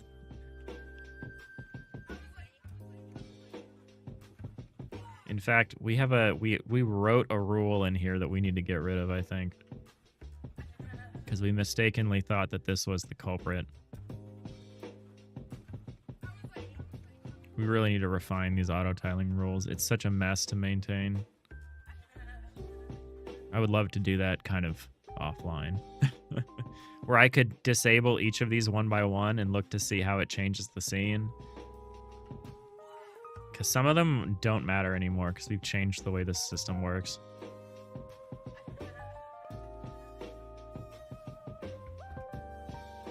Alright, I think I deleted the thing that I mistakenly wrote earlier, which is good. So what we need to do now, so we need to go to deck tile Z.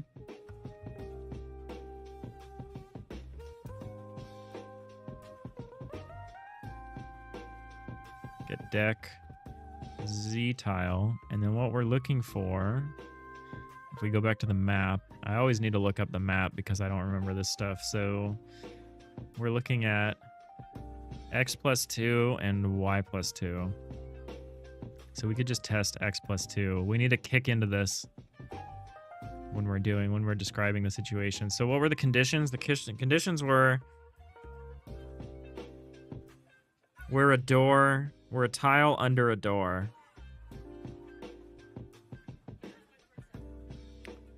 If we're a tile under a door,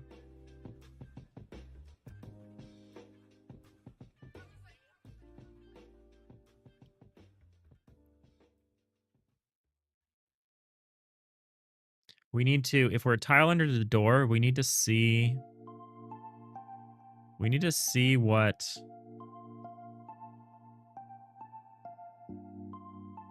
actually we should be able to solve this with hull type now that I'm thinking about it. Because we check to see whether hull types match or not. And I think we should be able to just check to see if the hull type matches. So here's the rule for this outline we're talking about.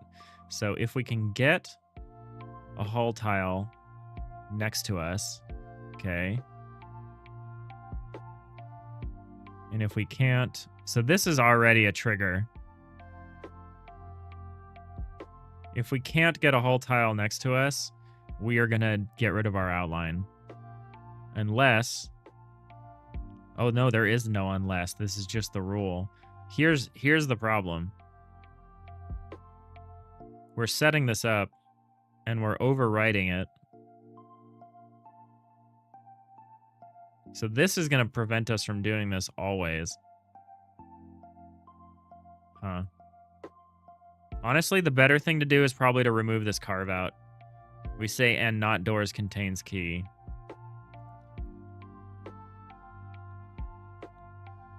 What we could do is right now we could have a carve out that says and we're in edit mode.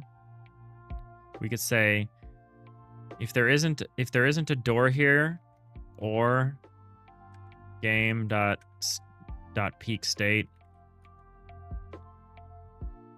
is equal to state.edit.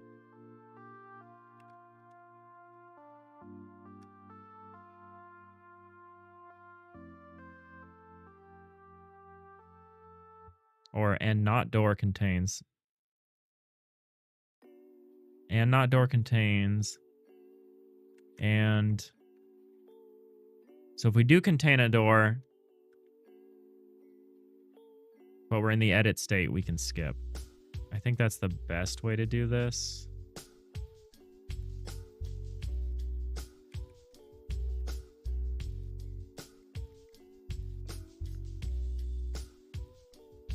Let's see if that solves the problem. I don't like doing it that way. I don't really want to punt on this. Hey, Fusionist, how's it going? Happy Thursday. How are you doing this week?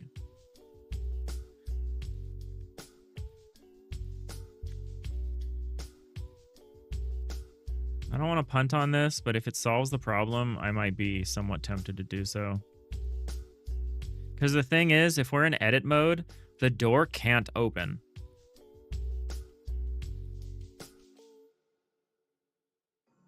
And if the door can't open, we don't need to worry about this. The door can only open in play mode.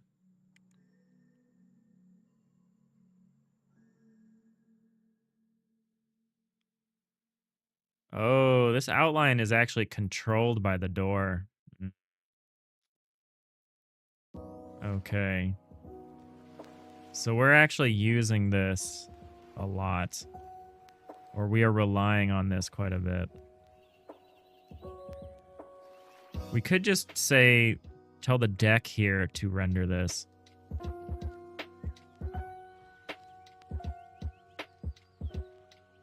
That fixes part of it, but now we need to restore the outline on the normal, for the normal, what I would call the normal rendering, not the overlay.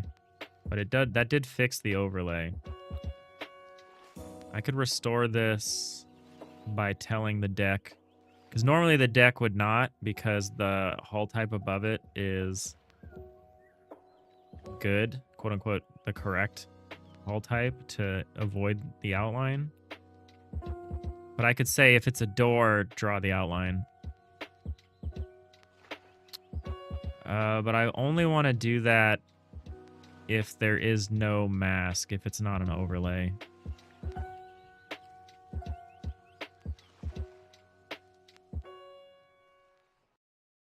Hey, Adagon, how's it going? Doing good, how are you? I'm good. Congrats on the jam entry and finish. Yeah, finishing that was incredible. We got it in just in time. I had to cut all the audio out. But yeah, I'm pretty pleased. Oh man, we have problems. We have some trubs here. How is this happening?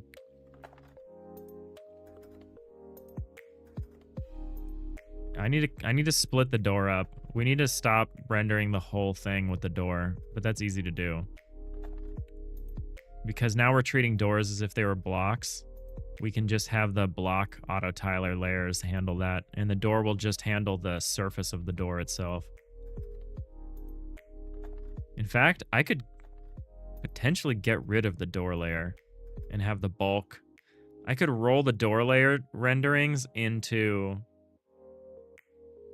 the bulk. I'm not going to do that, though. I don't think I'm going to do that. Maybe I will do that. I don't know. Maybe I will do that. Good night. Happy developing. Thank you, Pekarik. Have a nice night. All right, so how are we going to fix this? We could fix it, like I said, by telling the deck when it is needing to render. How's it going, Adagon? I know you've been working on the website a lot. It's looking good. Thanks for the hydrate. It's a good idea. I've finished my tea. Now I need to start hydrating because I drank coffee this morning and then I immediately made a tea. So I am in danger of dehydration.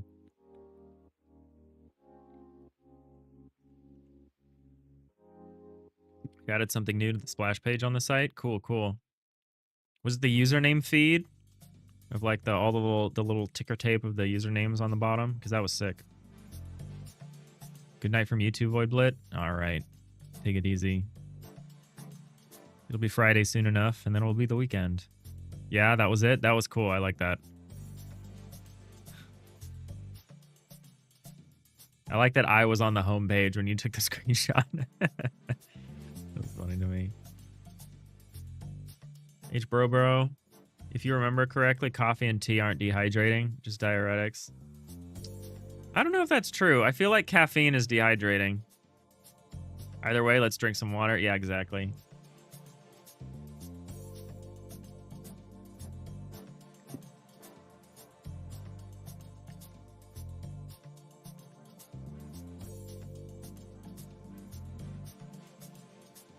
Oh no, moderate caffeine intake does not lead to dehydration. Huh.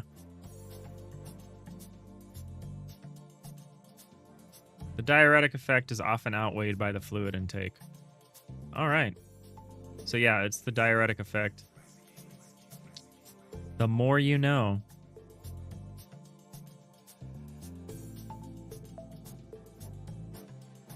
Thanks for dropping some knowledge on us, H. Robo. I don't know, maybe that's supposed to be HB Robo. If you have a phonetic pronunciation of your name you'd prefer, let me know. Otherwise, I'll continue just trying things until I settle on one.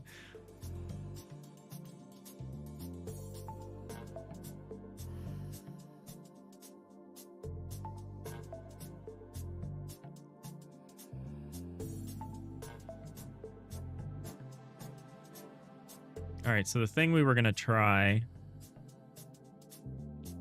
We're going to try adjusting the Y+1 layer to draw that outline on the deck board, on the floorboard here.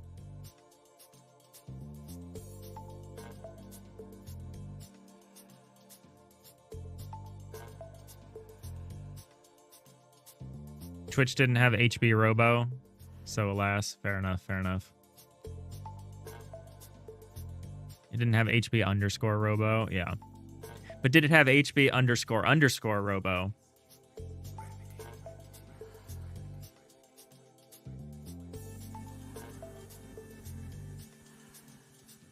Or did it have underscore HB underscore Robo? No, it's a slippery slope when you start adding that to your name. Like, it's not a long ways to just all of a sudden inserting an underscore at the end of your username, which is when you know you're in trouble. That's big brain right there. Yeah, exactly. I debated long and hard about whether to put an underscore between digital and Iliad, and I'm kind of glad I didn't, but I also kind of wish I did, because the number of people when I raid in, if it's someone new who doesn't know me, they'll be like, thanks for the raid, Digita Lily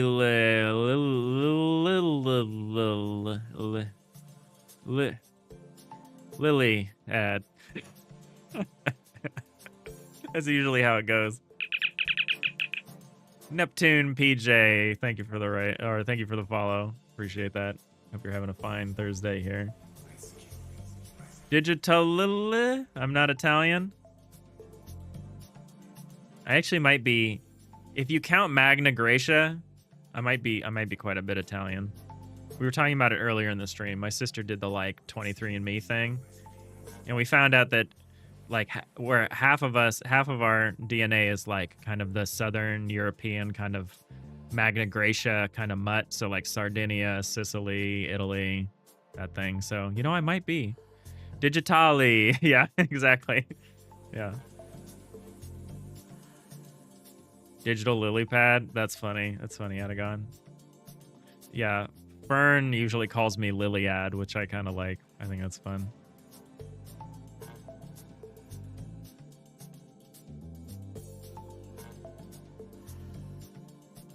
But yeah, that's forever a problem for me, especially because of sans serif fonts.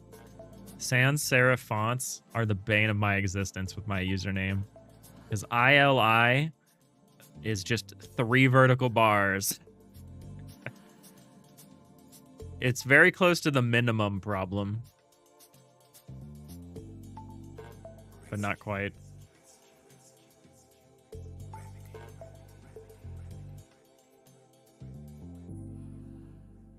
All right, so what was I actually doing? I was changing the Y+1 logic. So we were saying if hull types try get value bulk X and not cutaway has full bulk, we need an and.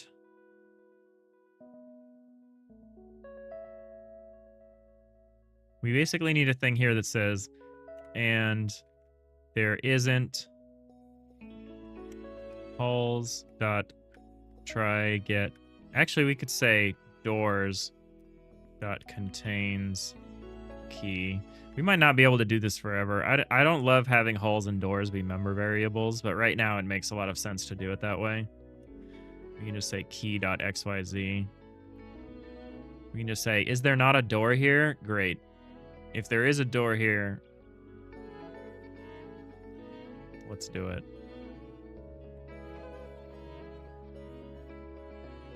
That should solve a lot of our problems, honestly.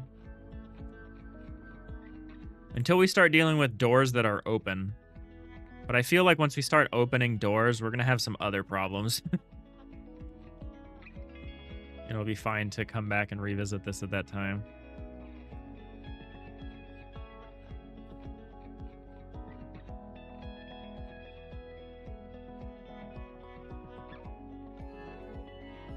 Oh man, we are within spitting distance of 500 followers. That snuck up on me, huh? I'm not saying everyone should spit, but you know, we're within spitting distance. Oh wait, I explicitly wanted it to not do this, right? I only wanted it to do this if we weren't if we didn't have a mask. I need to move this line. This line works, but we need to move it as a conditional of mask is equal to null. So it needs to be mask is equal to null. And bulk is equal to hull.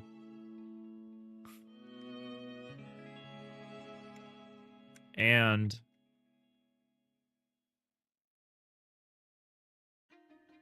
there isn't a door here.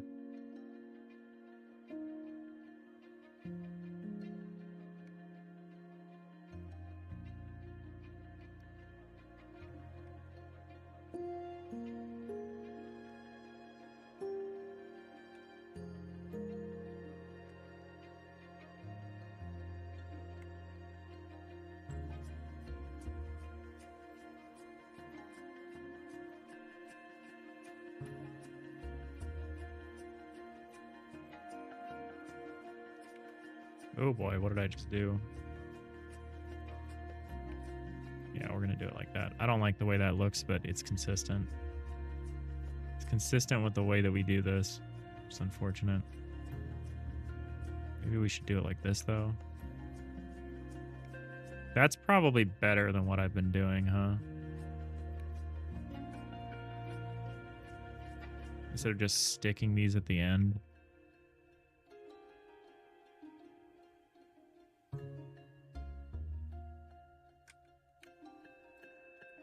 I like that. We're switching to that. Arneo. Non-analog Iliad. Yeah.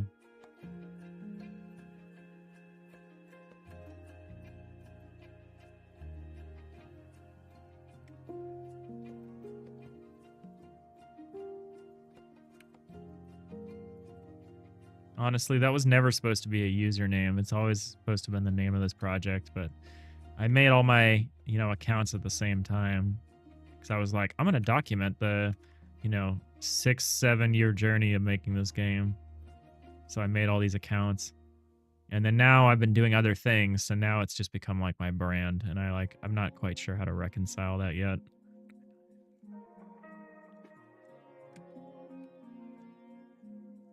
It's a bit of a conundrum.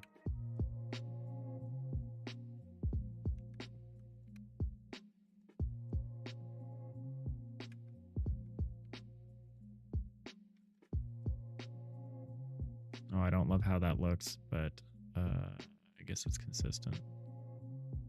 That I might leave like that. Oh, maybe I won't. I'm one of those freaks that will use parentheses like curly braces.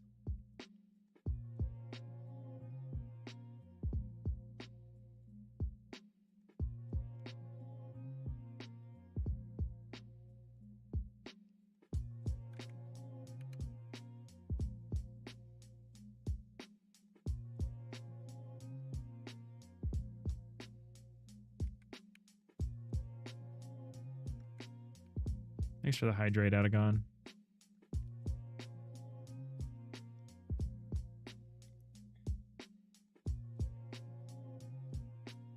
That fish is neat. It looks kind of like a turtle, like it's got a turtle shell. It's like a turtle fish. Which isn't a thing, but it should be.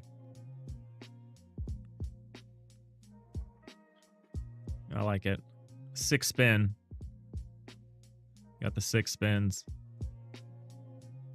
Those are like some prequel era spins.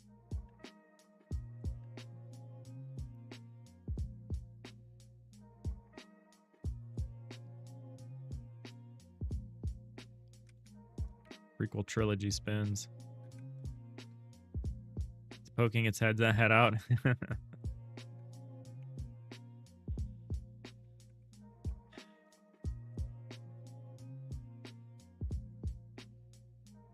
All right. Well, I made that unnecessary stylistic change. What else did I do? I actually think I fixed the selection overlay thing we were talking about. Let's see if I did it. Let's see if I did it without causing side effects. Which is always a concern.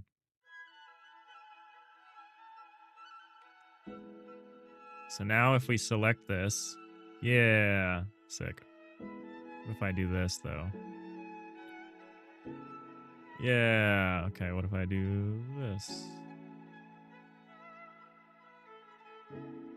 All right, that seems to work. Does it mess up when I have a door on the inside though, is the real question. Does all of this still work? Yes, it does, because this doesn't get drawn if we're on the inside. Sick. Okay. We got it. We achieved what we wanted to achieve here.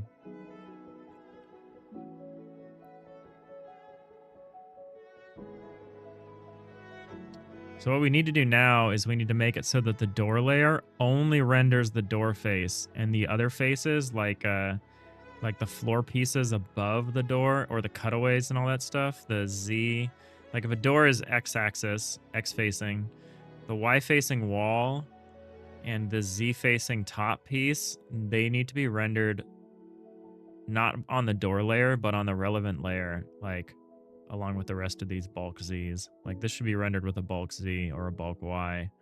And then only the actual door surface gets rendered on the door layer. That's how we're going to do it. That's how we're going to do this. We just have to ask what the... I need to make some Z-axis doors too. I need to make hatches. Because we're going to need hatches. And I haven't programmed any of those yet. And we're going to need them. At least a 1x1 hatch. Just for like ladders and stuff. We need one of those. We need to add support for that.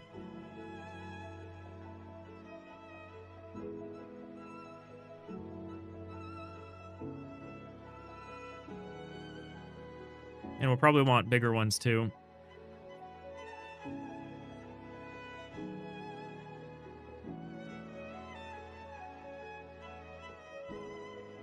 Especially if we introduce lifts. Like lifts that are bigger than just single person turbo shaft.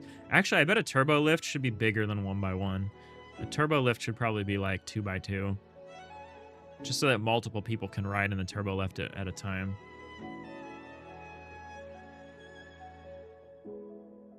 I don't know. We'll see. We'll see. I guess you probably would want to have support for a one-person turbo lift.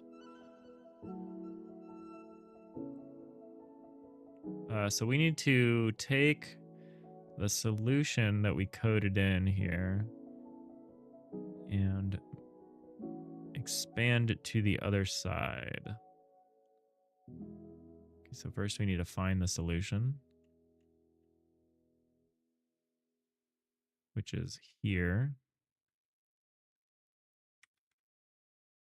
And we need to move this to the Y side here.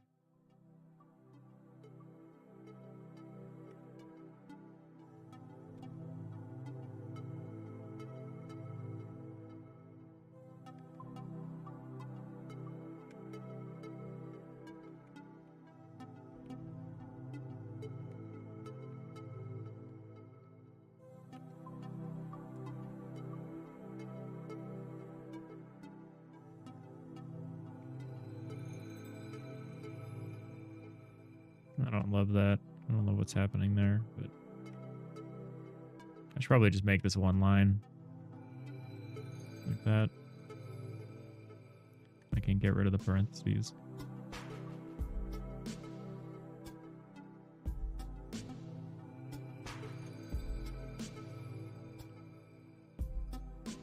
Oh no, I need the parentheses.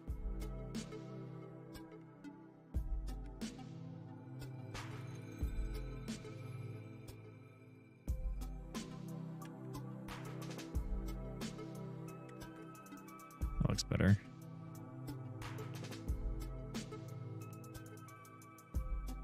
There isn't directionality to that, is there? No.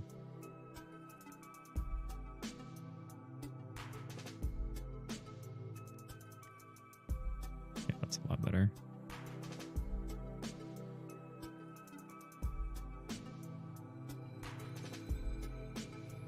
All right, quick test, and then we'll move on to the next thing, which I think I already know what we're going to be doing.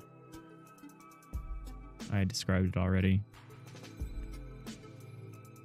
Quick test though, just to make sure I got this working in both directions. Oh, we still need to fix this thing. I'm gonna do that first. Right now, whenever you place a wall and there's no floor beneath it, it doesn't kick in with a outline, and it needs to. In case it's got a dangly. In case we've got a dangly wall here.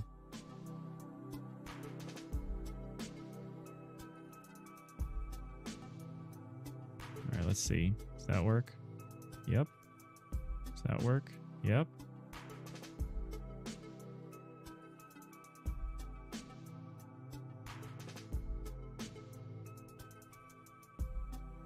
Oh, that doesn't work. Why is that happening? Wait, no way.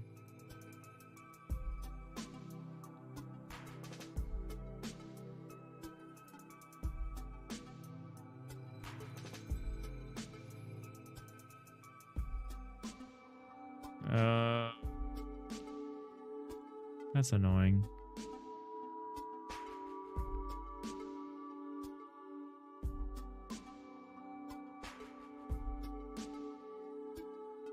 I'm not gonna think about that right now, but that's an issue.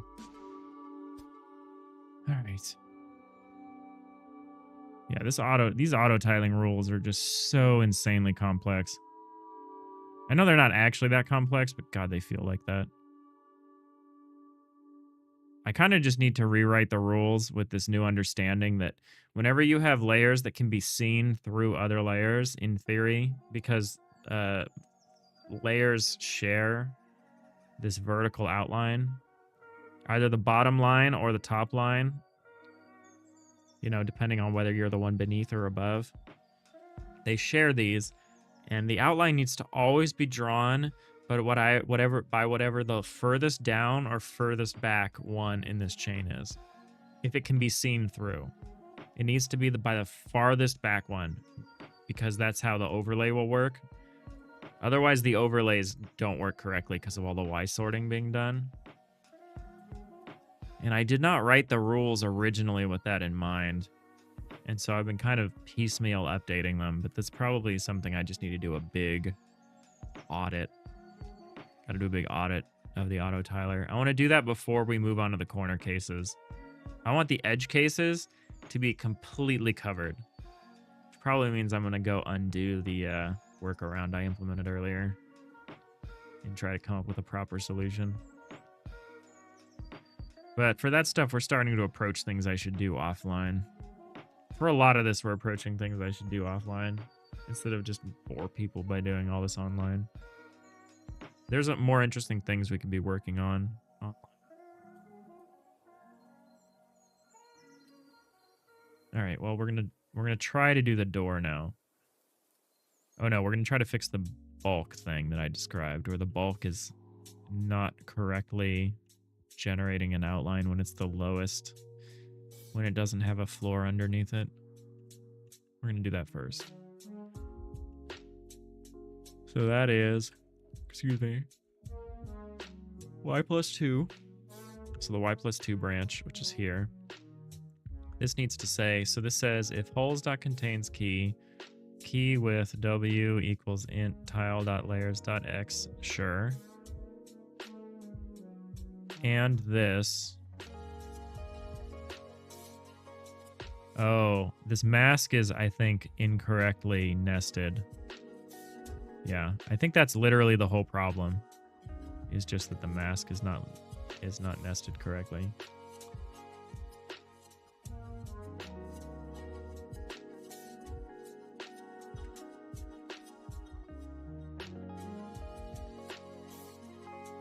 It's supposed to be like that.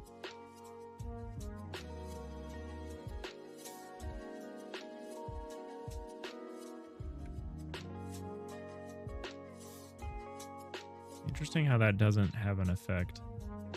This and this. Oh, this also needs a nest here.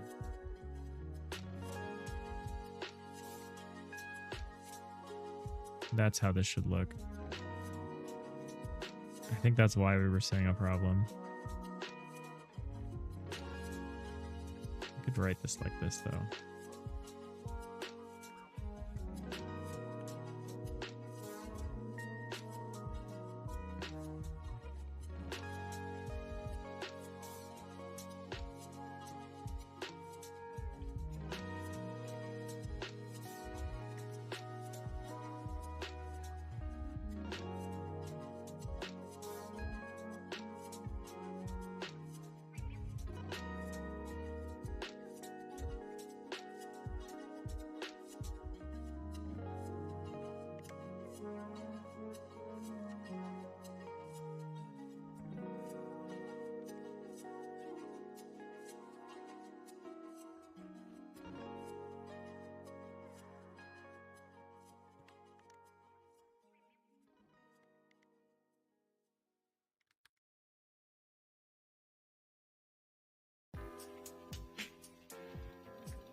Okay. Outline restored. No negative side effects? Probably not. Let's just double check.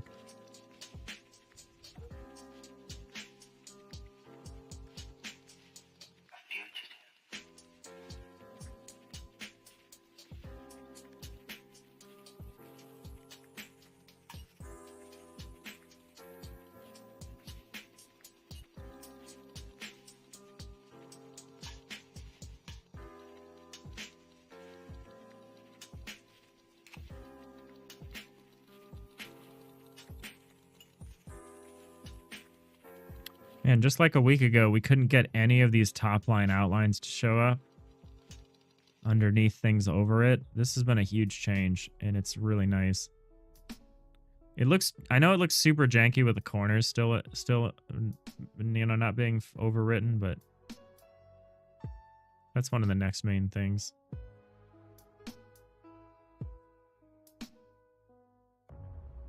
Soon it's going to be just really slick having these overlays that perfectly overlap things where they need to.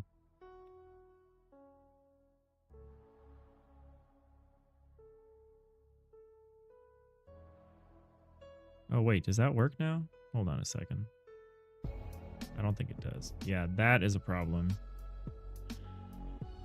That's fine. That's fine. Because we've got the up-down stuff, but what we don't have really working yet is the forward-back, which is like how the floor pieces overlap, technically. So like this piece should not be setting the overline, the outline behind it. It should be coming from this piece back here. This floor piece back here should be projecting an outline forward, which is rendered either through this wall. Well, the wall doesn't show up. I guess that's the problem. So this floor piece needs to check to see if there's a floor piece behind it. Oh, which it can't actually do. It could check to see if the conditions are such that there would be a floor piece behind it.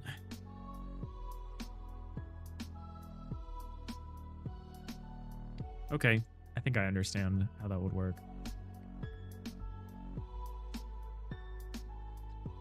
We could also have branches of the auto tiler that only kick in during certain modes. Like, the rules definitely behave differently when we're in editor mode than when we're in play mode.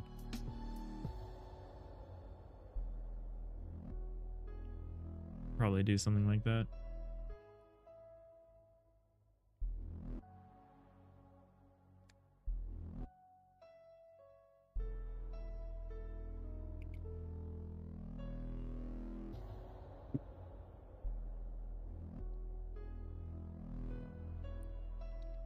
All right, so the thing we're going to try to do real quick is we're going to try to erase all of the parts of this door that aren't just strictly required to render the door. So we're going to line the door up with these other faces.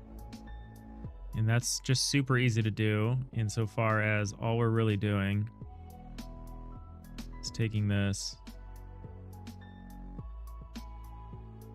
Well, really we're taking this. Hold on, let's do this and then take this part out.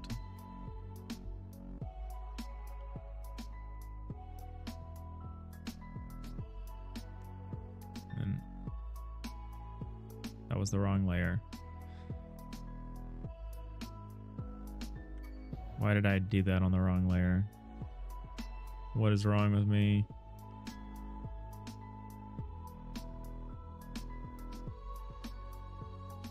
So like that. And then we just move this over a little bit. Like that. In fact, we can move it all the way over here.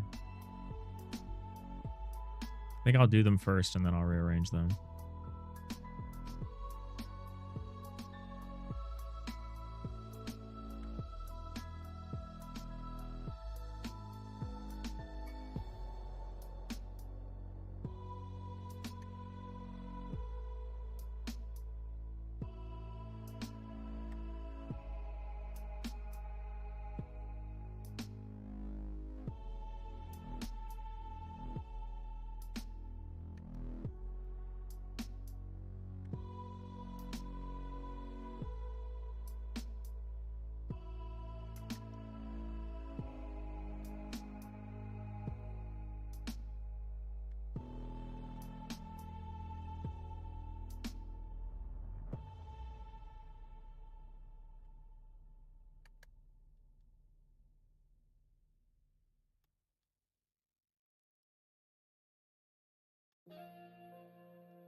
So like this.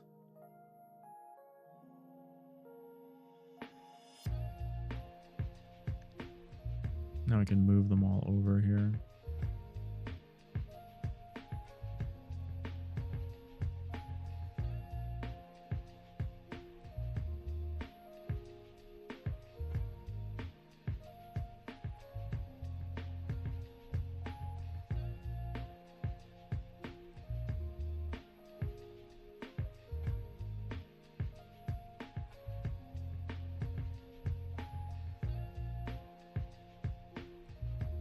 You could probably change the way the source ID is constructed for this too now that it's like a fully uniform thing. It used to be each door was shaped different than the other doors. Now that we're just only rendering it like this for the proxies, we can do it very differently. The proxies are just these fake, they're almost cardboard cutouts of the doors that we use during edit time. So we don't need them to be the, we don't need the full, I don't know what the right word to say.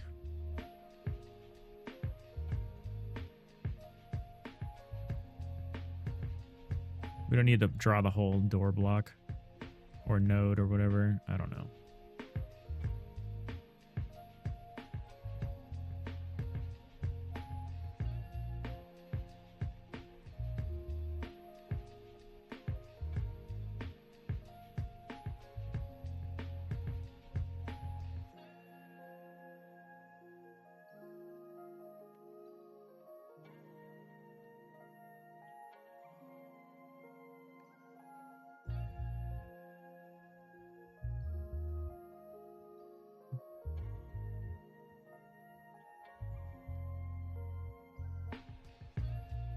You know, when we get back, it's going to be the 250th episode of the series because we started with 0. So technically 249. 249 is the 250th episode of the series. It's pretty wild when you think about it. And earlier this week we had our 300th stream since starting. Well, since starting streaming. There are different milestones because, you know, we take breaks to work on other projects. Pretty wild. But we're going to wait until we reach episode 256 to do anything particularly special. That'll be like our retrospective episode.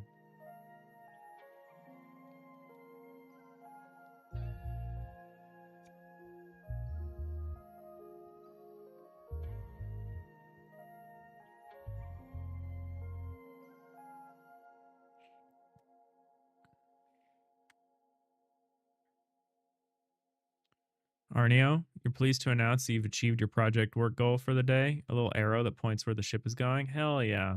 Nice. Ship it.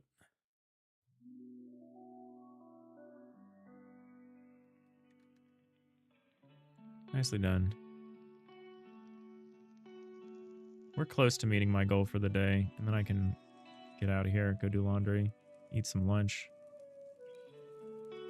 and then get back to work.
I'm just making this smaller and smaller.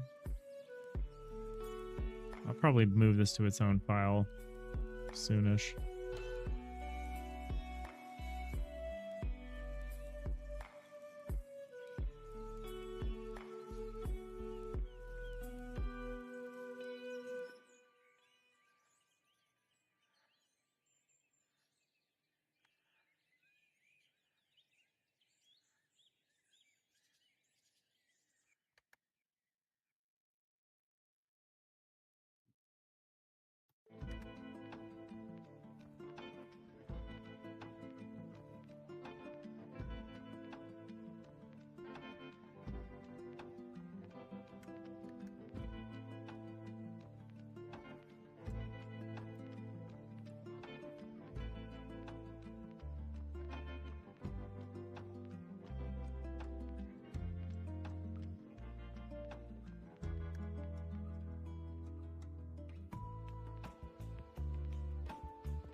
All right, just the triple doors left, and then we're done.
All right, almost done carving these out. Then we just need to tell the auto tiler about them. And then I'm curious about, or we have to tell the tile set their new sizes. But then I'm curious about the auto tiler. Because it's taking over the responsibility to draw these pieces. And I wonder how much I actually need to change to implement that. I don't think very much.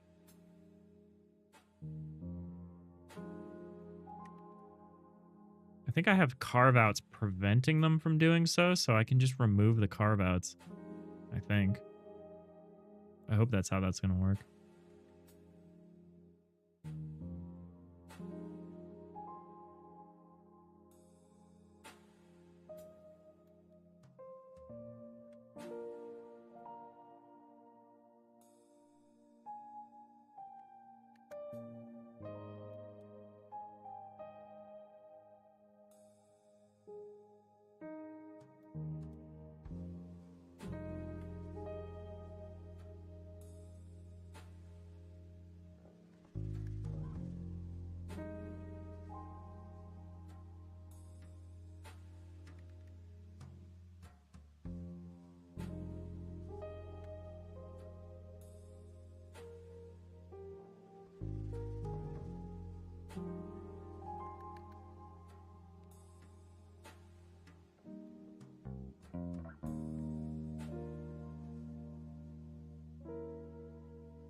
All right, there we go.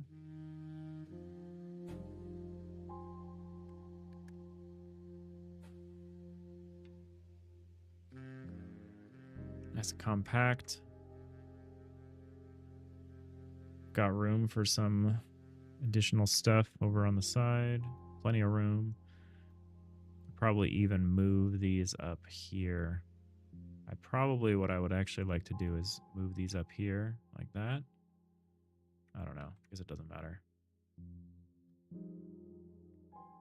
It's still fine.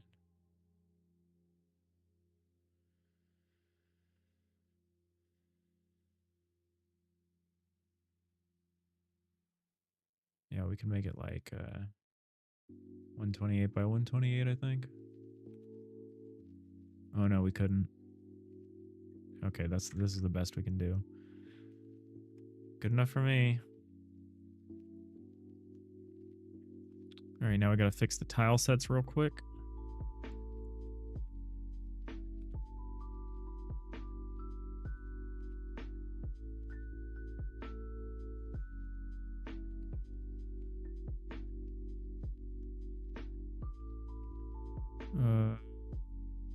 Yeah. So we need to say texture region 16. I'm gonna go in here.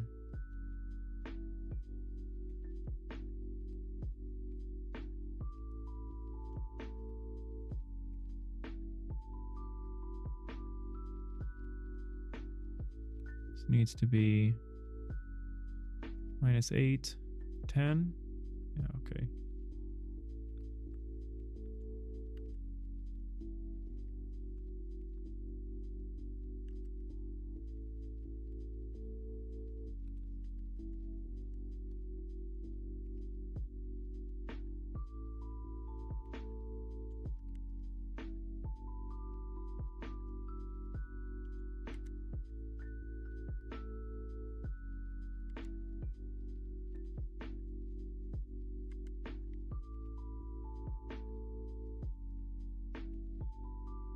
So your setup needs to be the same, 16, whatever. Margins need to move.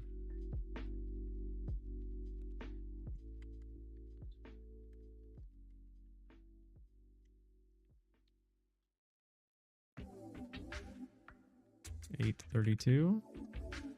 What's between? It's just 800. Okay.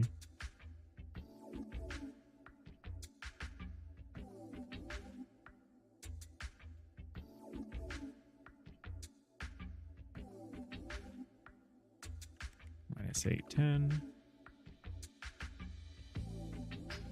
810.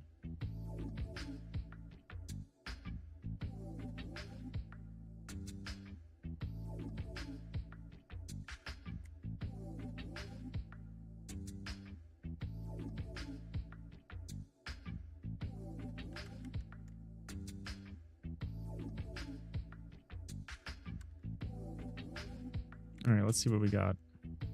This is gonna look super weird.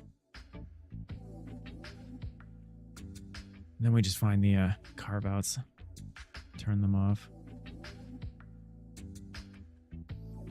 Because we've basically taken the 3D blocks that is a door and we've changed it to just be per face. So that's all we need from the door proxy rendering is to just draw the door frame itself. But yeah, the thing is, we need to tell the other systems to draw the remainder, which is like the back face and the top face or whatever you want to, not the back face, but the side, the opposite side. So how, I don't know if I'm going to do that right now. Let's see how easy it would be. I think all we really need to do is test the door axis. So let's just check real quick how we're going to do this. So here we have a... Where do we check to see if there's a door? Oh, is that up here? In the hull type thing?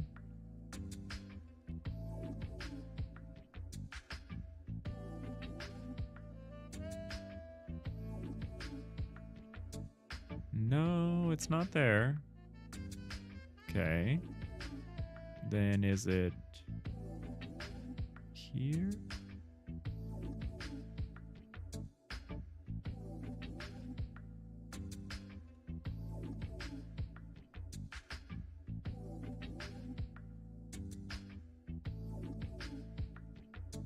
Ah, it's here. This not doors contains thing. So bulk X. Draw this. If not doors dot contains. Let's say if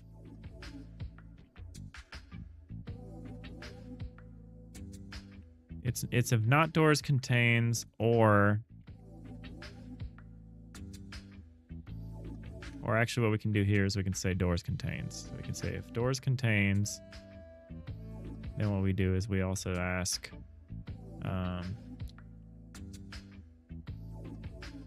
doors key.xyz.axes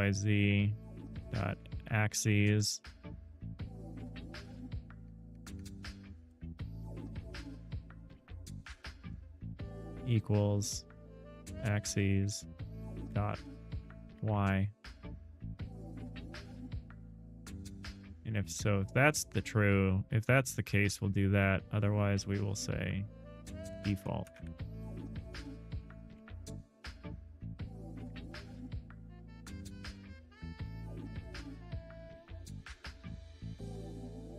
Avoid the double lookup.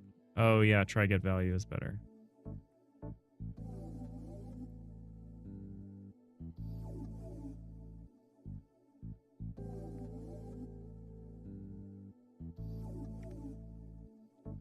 That's fine.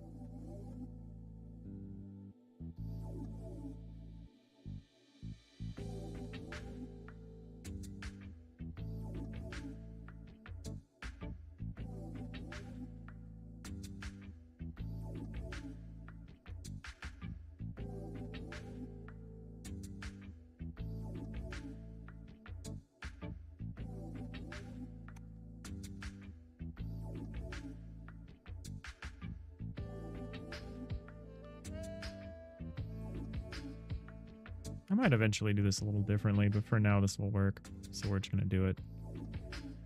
Good enough for now is good enough. Just check the other axes.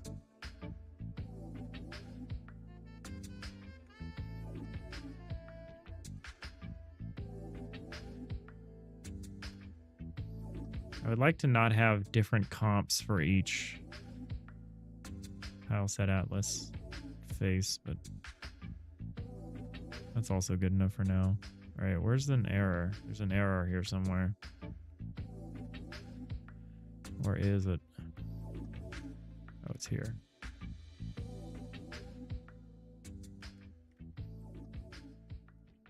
All right, did we fix it?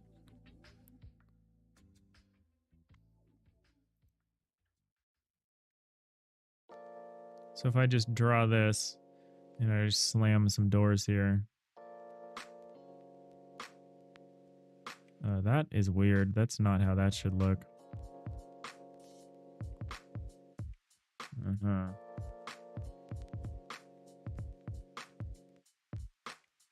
Oh, this is not good. What did we do?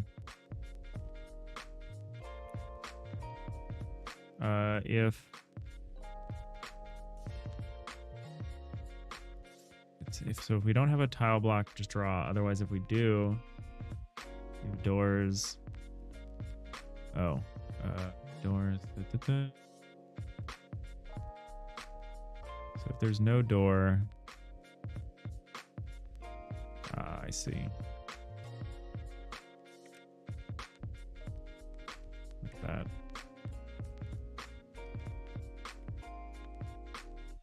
This is not the best way to do it, but it's fine. Assuming I write the logic correctly. Okay. Fix that part at least. All right, now what if we just start slamming down doors here? Aha! Is it doing it? It did it. Great. And so that fixes the problem we had here where if we drew a door right at the edge of a T-junction, it would start to behave super weirdly. Cool. Does it work on the other side?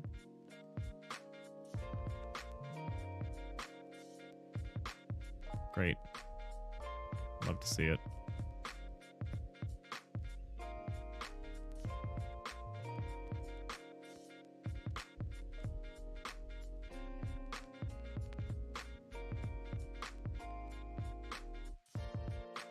All right, sick. We did it. Ship it.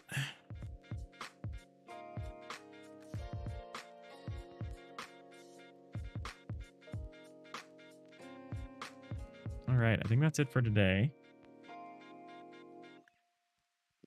And since that's it for today, that's also it for the week. Because I am going on a little vacation tomorrow for the weekend, which is great. Gonna just totally disconnect.